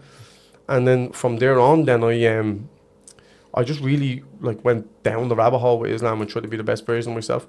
And then I met a guy who knew one of the Sheikhs, and I wanted him with Shahad at the time. And he said, please let me introduce you to one of the Sheikhs. He invited me down to the Sheikh's house, one of the big families here, and Muhammad Hamdan, his name is. And I literally done my Shahada with him. 2 weeks later, bro, he invited me to his home, well, a palace. Invited me to his palace, and we were having, like, breaking fast in Ramadan, and he just says, bro, I'm going to go to Mecca next week if you want to come. This was what I was going to ask about next. You went to Mecca. So Talk to me about that. Like, Mecca was incredible. And, like, I got flew over there on a private jet with all the sheikhs. Like, we're the royal family of the boy. Private jet over there. We didn't have to, like, wait in the airport. We flew into this big mansion where just all the royals bleeding go into. And we were just sitting there having food. And it was just real chilled. Went there. We were directly across the road from where the Kaaba was. And we done the Umrah and everything, and then the next couple of days, I was supposed to go for 6 days. We ended up staying for 14. We done 6 days in Mecca, and every day we were going over, like, just sitting in the VIP section right in front of Kaaba, and that was where I learned my first Fatiha Surah, and like that was like my first prayer in Arabic. Like, I can't really speak Arabic, but I can pray in Arabic. Yeah, and I know the meaning and everything. That I learned my first Surah off by heart when I was there. And then I was loving it so much. I was so grateful. I kept saying to the Sheikh, like, thank you so much, like, for giving me this opportunity and let me be here. And he said, brother, don't thank me, thank God. He says, because the way you have done this, like, being here with us now, the first time you were in Mecca, being with, like, all the Sheikhs and all, he was bringing me around to everyone like I was a shiny new penny. Like, it was like literally like, he's a boxer friend of mine and he just reverted to Islam, and everyone was hugging me, everyone was loving me because I just reverted. The way they look at it is like, it's like you're a newborn baby. All your sins in the past, you get a clean slate. So they were all really happy to hear my story. And he brought me to Mecca, and it was very, very powerful. Like, I mean, we'd done 6 days there, and then we went up to Medina, and I got to pray right next to Prophet Muhammad's grave. And I swear, one time when I was praying in Prophet Muhammad's grave, I done the first rakah, and then he turned to me and said, bro, he said, just sorry to interrupt, he said, just so you know, he says, imagine you're standing here in front of God, or like, this is like paradise right now. He says, pray anything that you ask for right now, or ask for forgiveness, or whatever it may be. He says, this is your time to really zone in on the prayer. Don't just have a normal, like, quick prayer in your head. I was like, okay, bro, the next time I put my head in the ground, for whatever reason, and I'm around like 15, 16 men or something, I'm like a man's man, I'm not going to cry in front of men. But when my head hit the ground, whatever just came over me, bro, tears just started flowing down my face. At the time, I was asking a lot for forgiveness because it's just the breaking up with my ex and the kids I felt very bad for and everything else. And I just got real emotional, and like I was asking for forgiveness, but I genuinely feel like it was just like my prayers were accepted, and I felt like a new man after I done Mecca and Medina. I came back, like, my soul was just, I felt clean, bro. Yeah. For the first time in my life, I felt like everything good is going to happen in my life. Like, I was always stressed about this and stressed about that, and because I had ADHD, I was never like told you have ADHD, but 100% I have ADHD. I'm the same. Yeah, like, I'm not going to take no pills. God created us all perfect where we are. But because of that, like, sometimes I overthink things, and I just feel like Islam gave me a lot of peace in my life that I've never had before. So now when I'm stressed and worried about, I just go pray, even if it's not the prayer time. I'll still go and pray. But like today, for example, I was up Fajr prayer. I was up at like 4:30, 5 o'clock this morning. I got up, I prayed, got the second prayer in before I came here, and now I have another one now in a few minutes. But it's like I'm praying more than I ever had in my whole life, and I just feel like I'm the best version that I can possibly be. So then someone like Conor McGregor telling me I'm a Catholic because I'm closer to God is ridiculous. And especially when it says, even in the Bible, bro, it says Jesus prostrated and put his head on the ground and spoke to God. So if Jesus is calling someone else God, he's clearly not the God. Yeah. And he's prostrating, so he's praying like a Muslim. Yeah. Virgin Mary, like, she was dressed like a Muslim woman. There's too many things that it's just like, I suppose. And J wasn't even in the alphabet back then, so his name wasn't even Jesus.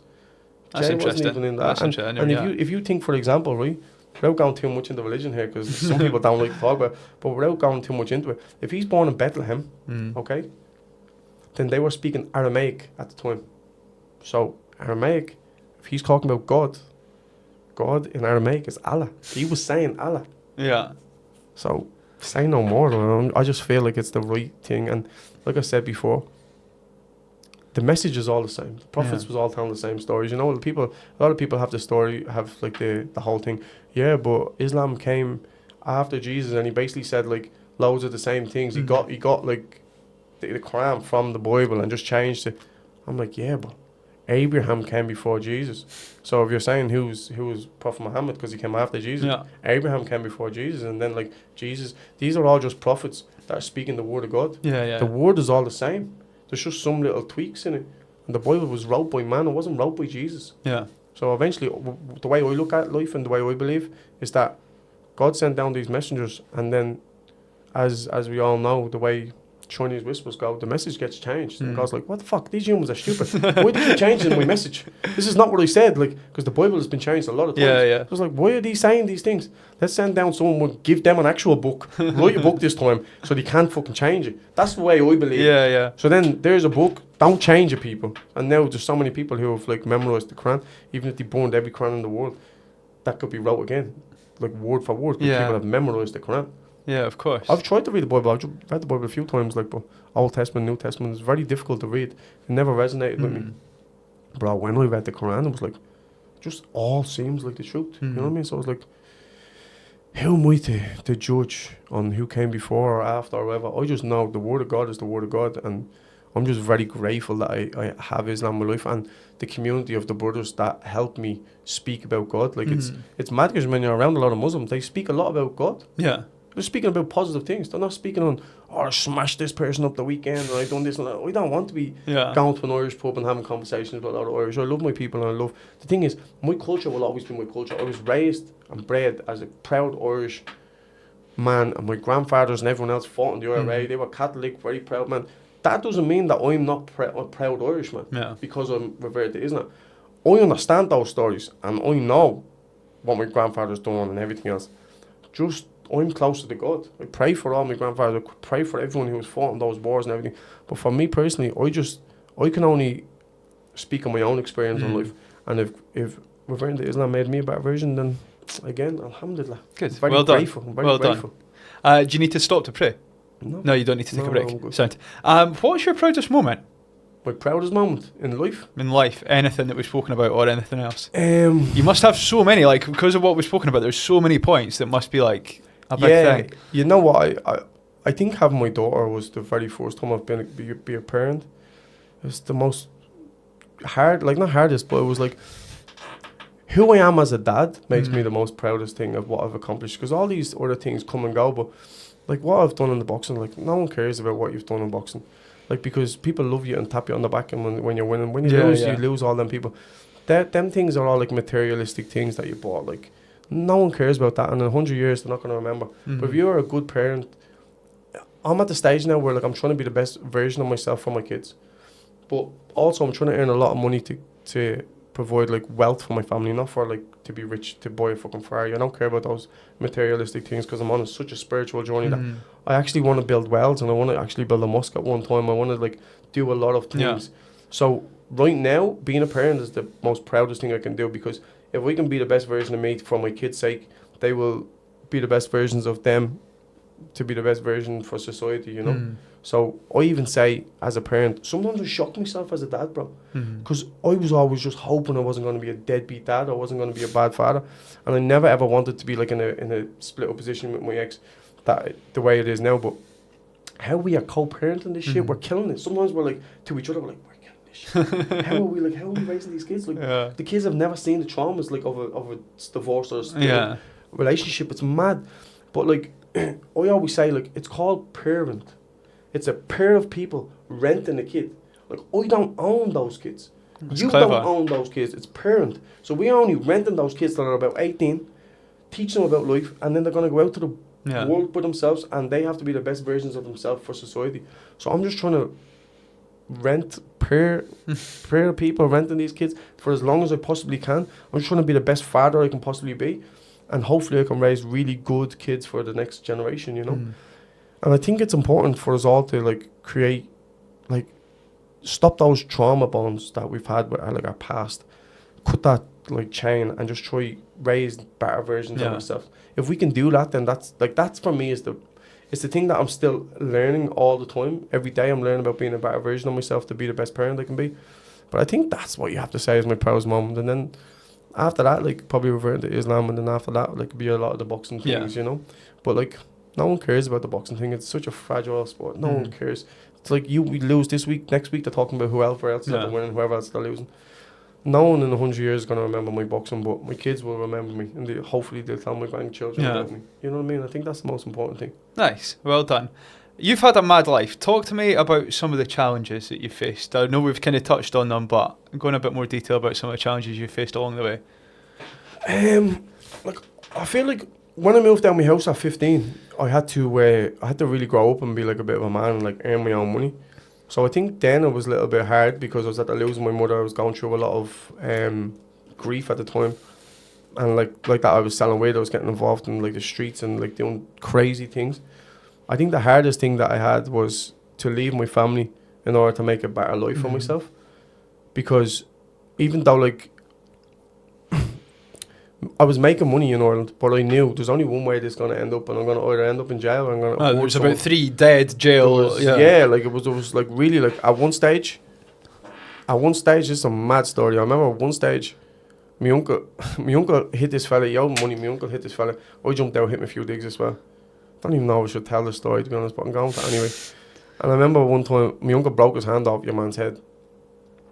Conor, his name was, I won't say his second name because he actually has kids with my second cousin now at this stage. And my uncle was like, follow him. So I followed him, he was on a push bike. And I remember my uncle going like, ram him. And I was like, I was driving the car, like, I was like, what do you mean ram him? And he goes, ram him, I'm not breaking my fucking hand, ram him. My uncle's like it's his fault. Look, it's his fault, yeah. I was like, I didn't even question him, bro. I was like, bam, bam, rammed him off his bike. And I had the all-ins like 2 or 3 weeks later. So I already punched him a few times. My hand was already a little bit soft from punching him. He was a big guy and he was on juice at the time.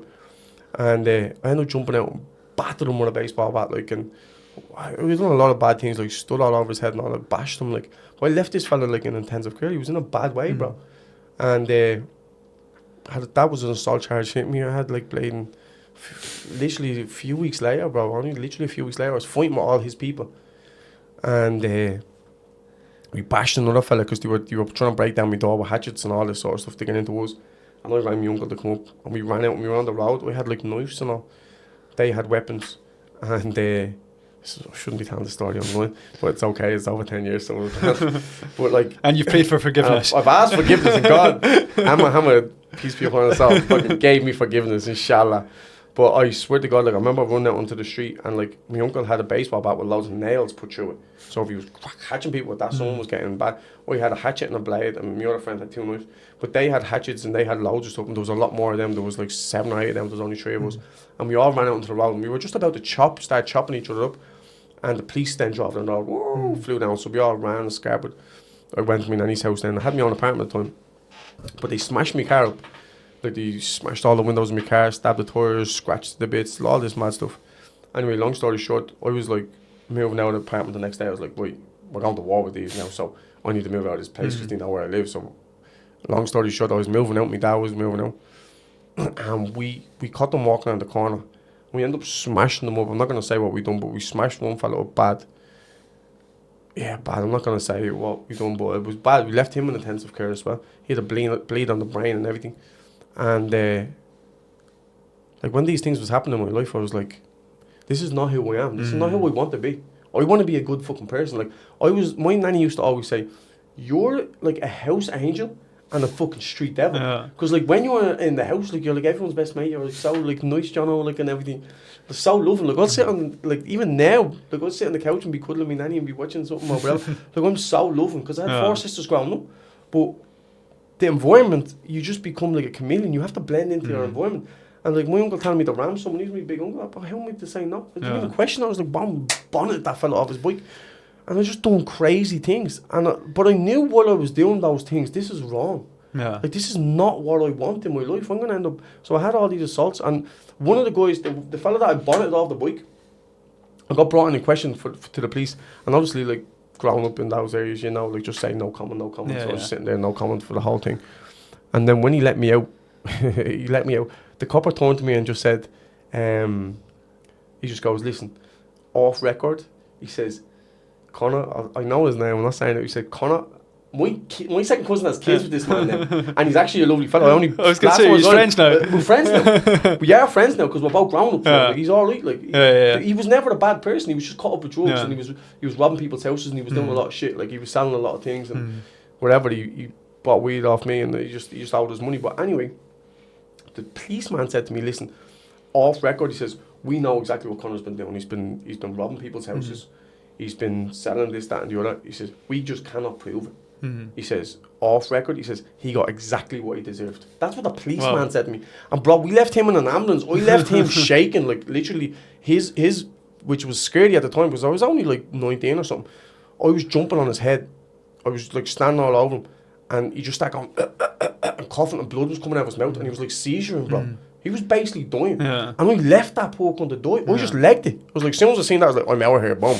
Jumped in the car, baited off, threw the baseball bat, and just got rid of everything, went home, showered and everything, and was waiting for the police to come knock me. I actually dropped my nanny to the hospital. She was like sick. I dropped us, not the hospital, it was like a little like doctor's thing up the road.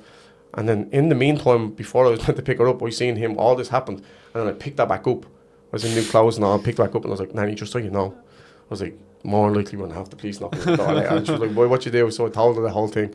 I was like, I'm sorry, like, apologise. She knew what was up with me, and he was like, no problem, we have you. Whatever happens, happens. Like, so it was just like, it was like sad. But you know, when I'm doing all these things, like when I think back on it, I'm like, that is completely not the person who I am today.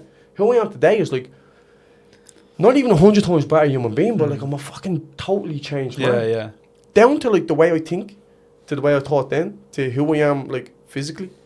It's like I'm just so like such a good person now. Like I would never do that shit to someone. Yeah. Now I'm like, you don't, for like 200 quid or whatever you don't deserve to be hockeyed out and rammed off a bleeding bike. Like, it's just stupid. But the things, when you're in the rut, you don't see it. Yeah. That's what the conversations we were having with my uncle the other day. And he was saying, bro, we jumped from the fire into the frying pan. He was like, and how we made it out of that, I don't fucking know. Like, but I'm very proud of both of us, and both of us are very proud of who we became. Yeah. It's the same uncle that was having that conversation with. Yeah. He was telling me to ram some fella, you know what I mean? And we just, the thing is, like, my uncle was only 3 years older than me, so my dad is the eldest. And he had 4 brothers. And the other brothers were mad things as well. One of them schizophrenic, one of them paranoid, one of them used to walk around with a knife on him all the time. And these were like my big uncles that I really looked up to. And like, he shouldn't have been telling me some of the stories that he used to be telling me, but some of them are fucked up, crazy. It just stories. normalises it as well. Normalising stabbing people and doing this mad shit, because that's just where we came from. And I just thought it was like normal. And I used to idolise these people and look up to them. Yeah. And now, like, I'm like, fuck. Like, I was doing mad things, like sticking my fingers up at police going past at like the age of 3 and 4. Like, you know what I mean? Bro, like, like calling them pigs. Like, calling them pigs. Like, I remember my auntie Orla telling me a story. Like, she was walking on the road and I was holding her hand. And she was like, you were so cute, you were only like really small. And a Vanguard, like a female police officer came up to me and was like, oh, he's so cute. And I was like, pig scumbag, pig scumbag. So that's like the environment that I was growing up in. So like, someone taught me that. I was too young to learn that by myself. Someone was teaching me how to do all these things. So from that environment to being a Muslim and praying 5 times a day and trying to build wells for people and wanting to build mosques, like how I became here, having dinner with the Sheikh, having dinner with royal family, like not just in Dubai but also in Saudi. He was bringing me to a lot of the big family names there, like sitting there having conversations.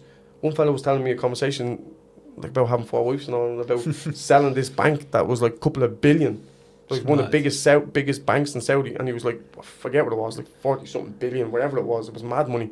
And I was like, B, like with a B, the B and the M, there's 2 different things, bro. But like having these mad conversations that I'm just thinking, I'm just from a council estate, how am I sitting here with like royal families? I just don't understand it. Mad. But that's the only beauty that Islam can put you in those positions that I didn't have any clue about before I reverted to Islam. Like, I never thought I was going to be in those positions. I reverted to Islam because of losing my son. And every time I lost somebody, it bring me closer to God. Like, every hardship I had, it bring me closer to God. And by losing my son, obviously, it cut deep. But when I reverted to Islam, it just gave me such relief, bro. And now, thank God, I'm just such a better version of myself. So when I have someone like Conor McGregor telling me I'm a carpet licker, I'm like, bro, like, I'm just a good version of myself now. Because we all have good and we all have bad in us. It's like, what fucking wolf do you want to feed? Because I definitely have both of them in me. Like, I have a proven track record that I can be a good guy or I can be a bad guy. Like, I can be both. Just depending on what environment I'm in. So now for me, it's very important to put myself in a good environment and my kids in a good environment and just try to be good. So I'd rather be around a lot of Muslim brothers telling me about God and preaching about fucking the powers of Islam and how it's helped people. And now we're all talking about like building wells and building mosques for people. Like, these conversations is mad. Conversations you're having in Ireland is about fucking hurting people and fighting with this person. It's not the conversations I ever want to be involved in again, you know. Now, one of the things that you said there that I find really interesting is you said even in like the worst of the times, you knew that you weren't that person. Do you think that everyone that's doing that thinks that? Because I always think when I watch a lot of programs on stuff like that, and I look and I think, I bet none of them actually want to do this, but they're all so fucking caught up in it, they don't have a choice. Yeah, you genuinely feel like you don't have a choice. Like for me personally, like when you're involved in it, you have to become that person. It's the same like what we said about Conor McGregor putting on the mask. Like I knew I was always a good person. Like when I was at home, I was always a good person because I didn't need to be a certain person. But when I went out to the streets, because I had a lot of that madness around me, you have to either become that madness, or it's the exact same thing, isn't you're it? either becoming that man. You have to become like them people, or you're the one getting bullied. You're the one getting picked on. You're the one that's a pussy. You don't want to be. It's either you're food or you're eating or you're the food. It's one or the other. You know what I mean? You're either like fucking a beast or you're the food. You won't choose.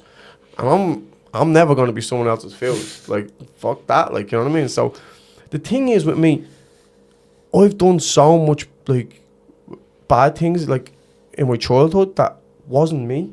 Yeah. Wasn't the real person who I am. That when I reverted to Islam, the way when they were saying, like, when you revert to Islam, you get a clean slate. Like, forget about the tattoos, forget about everything. It's like you're a brand new born baby and you have a clean slate and you're starting your life from here on out. Any mistakes that you make from here on, like, then you will pay for them, or you have to ask for forgiveness for them, whatever it may be. But just God knows I needed a fucking clean slate because I'd done a lot of bad, but it doesn't mean I was bad. And like I've seen those things with like murder programs and shit, and I remember being like, so glad that's not me. And some of them people that I'm talking about fighting with, 2 of them was done for murder. One of them chopped the fellow up with a hatchet, and he was one of the main fellas that we were fighting with. A few weeks later, about 6 months after all this stuff happened with us, he chopped the guy up because of breeding 2 dogs. Apparently he was friends with this guy. He bred 2 dogs, and they were like really expensive dogs, whatever. None of them little small cute things. And the puppy passed away, but the guy who bred it, he wanted payment for it anyway. And he was like, the dog died. Like I didn't sell the dog. Anyway, these were meant to be friends, and this guy chopped them up with a hatchet. One of them came out with a small hatchet, I think. He's probably still in jail now. No, I think he's just actually had to get out just recently. But he'd done a long time, 4 years or something in jail. Like, you know what I mean? Yeah. So like these are people I was fighting with, and they killed people. So like I was saying, like I was either kill or be killed. Like, I did these things to these people, which sounds really bad, but it was like they were going to do it to me. Or I was gonna do it to them. It's one of the, like, to give you another example, like the same guy, we think it was the same guy who I rammed off the bike that day. He knocked out another one of my friend's houses, and he had a balaclava on, and he had a sawn-off shotgun, and one of my mates used to sell a bit of weed from the window. Right, lucky enough, he never went to the window. His mum came to the window. His mum opened the blind or whatever, and the guy like realised his mum was like, boom, and let 2 shots off in the air, and then ran away. So like these boys were doing crazy things as well. It's not like we were just a bad boys. We were just defending ourselves. Like, and that's what I mean. You get so wrapped up in it that you don't actually have a choice. You can't go, I'm not going to do this. Because then you're going to get killed. Exactly. And that's why I moved down my apartment. When I seen them the next day, I was like, I have to move out because like that these guys were already had guns and had things. And I remember someone actually saying to me, do you want guns just in the house? Like when I moved out, just in case they come knock on the door. And I was like, nah, bro. I was like, because if I have a gun there and they do come to the door and end up killing them, and then I'm getting done for murder, fuck that. Like, that's lose-lose, isn't it? It's a lose-lose. So I didn't want to do that. But then I remember one time we were actually in the pub, me and another friend of mine, Blaine. And this is crazy. I'm going to have to way too many details on the camera. But I remember, like, but it just goes to show, like, I'm not this person now. So it's very good that I can speak back on these times and know this is not who I was. But I remember going back across, and we were going over to smoke a bong. We had been drinking, and we were going over to smoke a bong, and it was just sneaky on everyone else. Come on, we go get a bong. And we went in to get a bong, and there was about 7 guys. These guys we were fighting with, there were 7 guys with all balaclavas, and they had big ass knives. And they were at our door. When we walked around the corner, they just came running for us. And it was dark out, so you could hardly see anything. But I just seen like the glisten of the knife in the fucking street light. And I was like, because I was actually going to stand and fight. And then I seen the knife, and I was like, run, boom. He pegged it back into the pub. And it was just a mad place. Like, so like we could have been killed easily at the same time. So, yeah, bro, I have a bit of a mad life, but I'm very grateful to be out of it and be away from it. And that's why I choose to live in Dubai, because it's so safe that I never have to worry about those things anymore. You know what a difference that must be. You don't even lock your door here. You leave your car key in the car. Bro. And you've gone from needing to move in case somebody comes to kill you to being able to leave your front door open. Yeah. That's mad. And I remember even when I moved to the new apartment, I remember even pushing my bed close to the wall, because I was thinking, what if they shoot through my windows, like just have it against the wall in case, because the bed was originally beside the window, and I was like pushing it against the wall. like because it was like half the wall was like blocked. And you need to think like that. And like that's not that. crazy. That's you need to be Bro, thinking I like was that. sleeping. I actually like put pillows to the back, and I was sleeping so close to the wall because I was thinking, hopefully, like if they have a shotgun, pellets spread when you shoot it. So I was thinking maybe one would clip me or whatever. But at least I'm gonna be against the wall. Most of them will be blocked. Like having that fucking mindset, like it's crazy. Like I used to sleep with a pepper spray, with a hatchet, and a knife beside my bed, just to sleep. I was so paranoid, bro. I couldn't sleep without smoking a full joint just to go out to bed. But it's not even paranoid. That's you need to be thinking like that when everything's happening. It wasn't paranoid. Because my uncle used to say, "I'd rather be paranoid and be safe than stupid and dead." You know what I mean? My uncle's one of his other favourite sayings, the one that passed away, was like, "I'd rather be trialed by 12 than carried by 6." Meaning, I'd rather be the one getting done for murder than getting carried in on a coffin. And that saying was just always with me. Like these are people I idolised. So it's like when you're in it, you don't feel like you're in it. Don't feel like it's crazy. But now that I'm saying some of these stories, like the thing is, I've never said these stories online. I've never said them in front of a camera before because I was always like ashamed of them. But I think I'm at the stage in my life where I shouldn't be ashamed of these things anymore because it's who I was, and I'm just so happy to be who I am now. Like I don't feel like the same man. Like my cells, everything has changed massively to the way of thinking, the books that I've read, how I like reprogram my mind to not teach my kids the same things I was taught growing up. To being a Muslim and to be closer to God, like that's why being close to God benefits me. It's not because I had an easy life, it's because I've had a hard life. And when you can pray and be grateful for the food that you're eating, the water you're drinking, the fucking roof over your head, the safety of my kids, the safety here is the most beautiful thing in the world. Like, yeah, the boy may be a little bit more expensive than most places to live, but it's worth it. It's definitely worth it. Times 10. I'd rather my kids go to a private school and learn how to swim and shit in their skill than going and fighting with travellers. And I love travellers. Like, they gave me who I am today. They shaped me and who I am. I have a lot of good traveller friends back home, but it's just like, wow. Like, when I think back on it, I'm like, how did I become here? I spoke to somebody that's got such a similar story as well. So he was on the podcast 10, 20 episodes ago. A guy called Mutabil, Napoleon he used to be called, friends with Tupac. So he was back in the day, he was in Tupac's Outlaws. And so like rapper, I know like I know Tupac well. I watched loads of things on it. So it's the Outlaws, Tupac's Outlaws. You heard of them? So Napoleon from them, he was on the podcast 20 episodes ago or whatever. Now lives in Saudi, not had a drink in 20 years. He's got a cafe, and mate, he was involved in all that. His mum and dad got murdered when he was 3. Wow. He was in the cupboard and came in, shot up the house. He got shot through the leg or something like that. And then he went into this whole mad life, Bloods and Crips and all that stuff, Tupac running about, all that. And he's come here, reverted to Islam, I think 20 years ago. It was the exact same thing, mate. Ran away from the fucking chaos. And it's such a similar story to yours. You know what? It's not even running away from the chaos. It's just I want a better life for myself. Because when I go back, I'm loved in the community. It's not like I've ran away. He's the same. I'm loved in the community because I'm the only really one that's made out. So when I go back, people love seeing me. And I'll just go to the same places. Like last time I was home, I went back into Fingers. I was seeing everyone, I was seeing family, and it's mad. People are like, you haven't changed. Like, you're the same person that you always were. Like, I was always a nice person. I just happened to be able to switch it on when I wanted to. And it's the same like with the boxing. Like, see, that's what I mean. Like, see when we're talking about boxing, people fear getting in a fight, in a street fight. I was fearing for my life being out in the streets. So when we're in a ring and we have fucking boxing gloves on, bro, like, you know what I mean? And there's a referee and there's judges and there's ambulance there in case one of us get really hurt. I'm not going to be that afraid. It's actually so safe. It's not so safe. This is like safe fighting right now. Like, whereas we were out in the streets with fucking knives and hatchets and all this shit. So like the boxing environment is not like that scary for me. You know what I mean? Even though you're still shit, it's not even. You're not afraid of the fight. You're afraid of being judged in the whole crowd and everyone watching you. That's what you're like. The nerves and the adrenaline is for. It's like the either like victory is amazing or the shame of losing. Like I'm like a sore loser. I don't want to lose. I never want to lose. I have like an ego that like I want to win always. You know what I mean? So like that's the fear of boxing is more like being like embarrassed a little bit. It's not about losing the fight. I don't care about losing the fight because every loss that I've ever had in my life, I took it on the chin and it made me stronger. I don't care about that. You know, like. But it's the fear of like losing your actual life. Now that I have kids, I'm like, I want to be better. I want to be safer. I want to, like, I don't even want to box anymore. But I'm doing it for like because I'm at to build myself into this position, and I'm very goal orientated. So like, I want to take it off the list. I'd love to win a world title, and once I've done that, I don't even care what money comes next after that. Because I'm just gonna get into property. I'm gonna make a shitload of money regardless.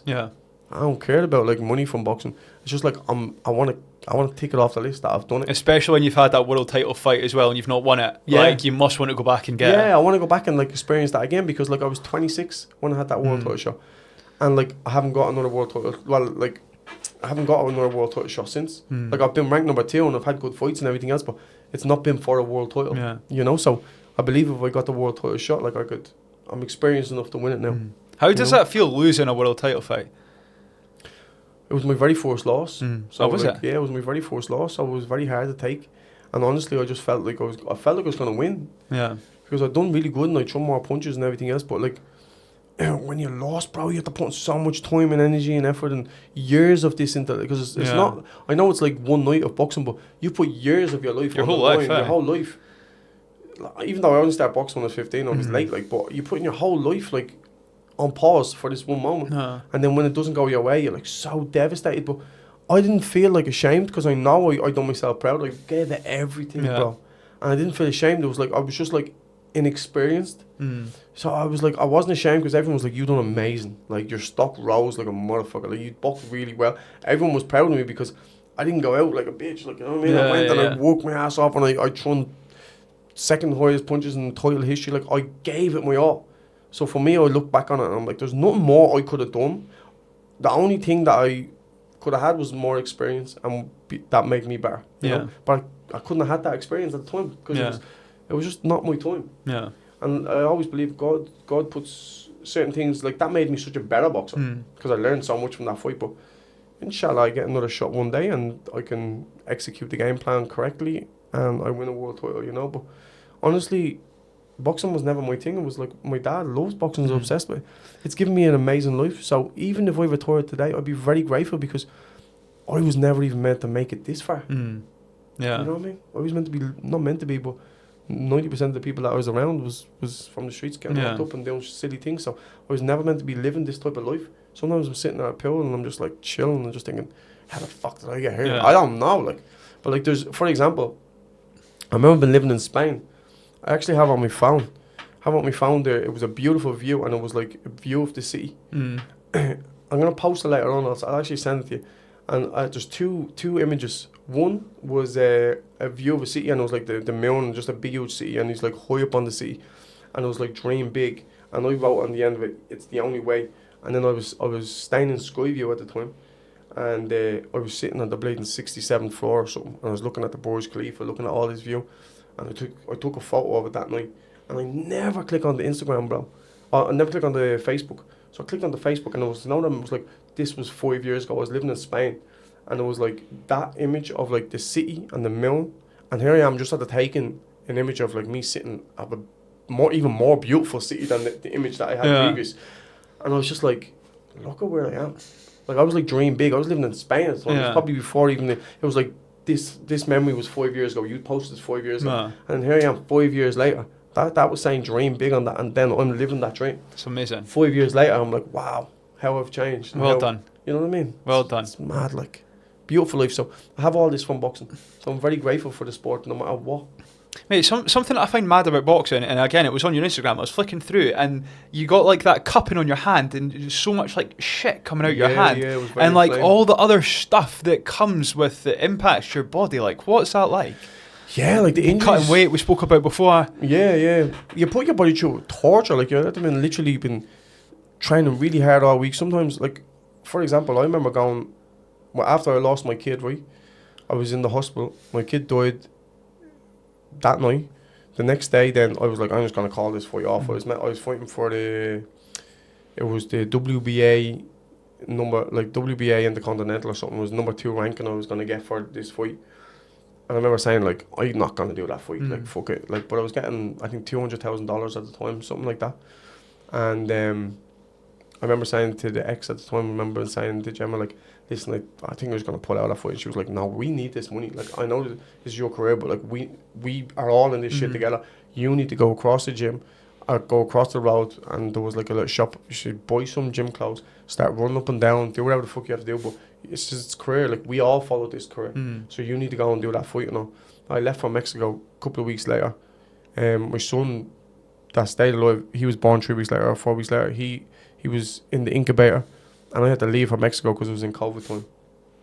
Trained my ass off for the whole fight, and then I broke my hand. I went like this, like caught your man with a punch here, and I snapped a bone there. You can still see the lump on the blade and thing. It's still sore to this day.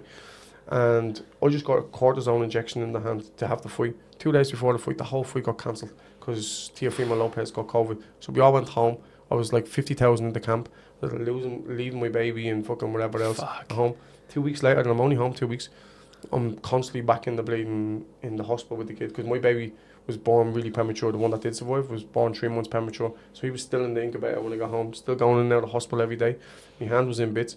2-3 weeks later, they rang us, the fight has been rescheduled, blah, blah, blah. I had to go back in the camp with my hand already fucked. And I had to go back to Mexico again, away for another camp. Sparring, the whole camp was really bad because my hand was in bits. But I went, done the fight anyway. And in the sparring, I hurt my hand again a few times because it was just never healed properly. Yeah. And I went into that fight, hit him the first round. I could feel my hand was gone. I was thinking, fuck. But I'm not after leaving the baby at home in the incubator, and the ex at the time was like dealing with a lot. Like, who am I to fucking quit now because my hands are sore? So I just done the whole fight, 12-round fight. I ended up winning the fight against the guy called Andy Vince. I won the fucking fight, and I remember who was a 50 Cent was like actually down the commentary and all. Donald Trump was even there that night. Crazy. It was a weird night. Donald Trump and everything was there, but I remember when the commentator said to me after the fight, like, what was your motivation? I was like, I have a baby at home in an incubator, you know. I couldn't lose this fight. Like, my baby is at the surviving, like a hard fight, a lot harder fight than what I'm fucking going through now. I just broke my hand that first round. Like, my hand's in bits. I know it's going to be in a bad way. I went back, my hands were killing me, bro. I couldn't even touch my baby, couldn't even lift them up. My hands were so sore after. And then, because of all the inflammation that's in my hand, like, your body has to kind of get that through, like, your urine, basically, your liver and everything. Your body can't take that much swelling out of your body, like, you know what I mean? You can't piss that shit through. That was, you've seen that on my Instagram. That's a lump of jelly, and I've done that 3-4 times, taking the blood down my thing, because even cancer cells, everything sticks to this. It's very, very bad. So, like, I've been injured so many times in boxing. I've had to go and do brain scans after boxing because my body was going to shock after that Tevin Farmer fight.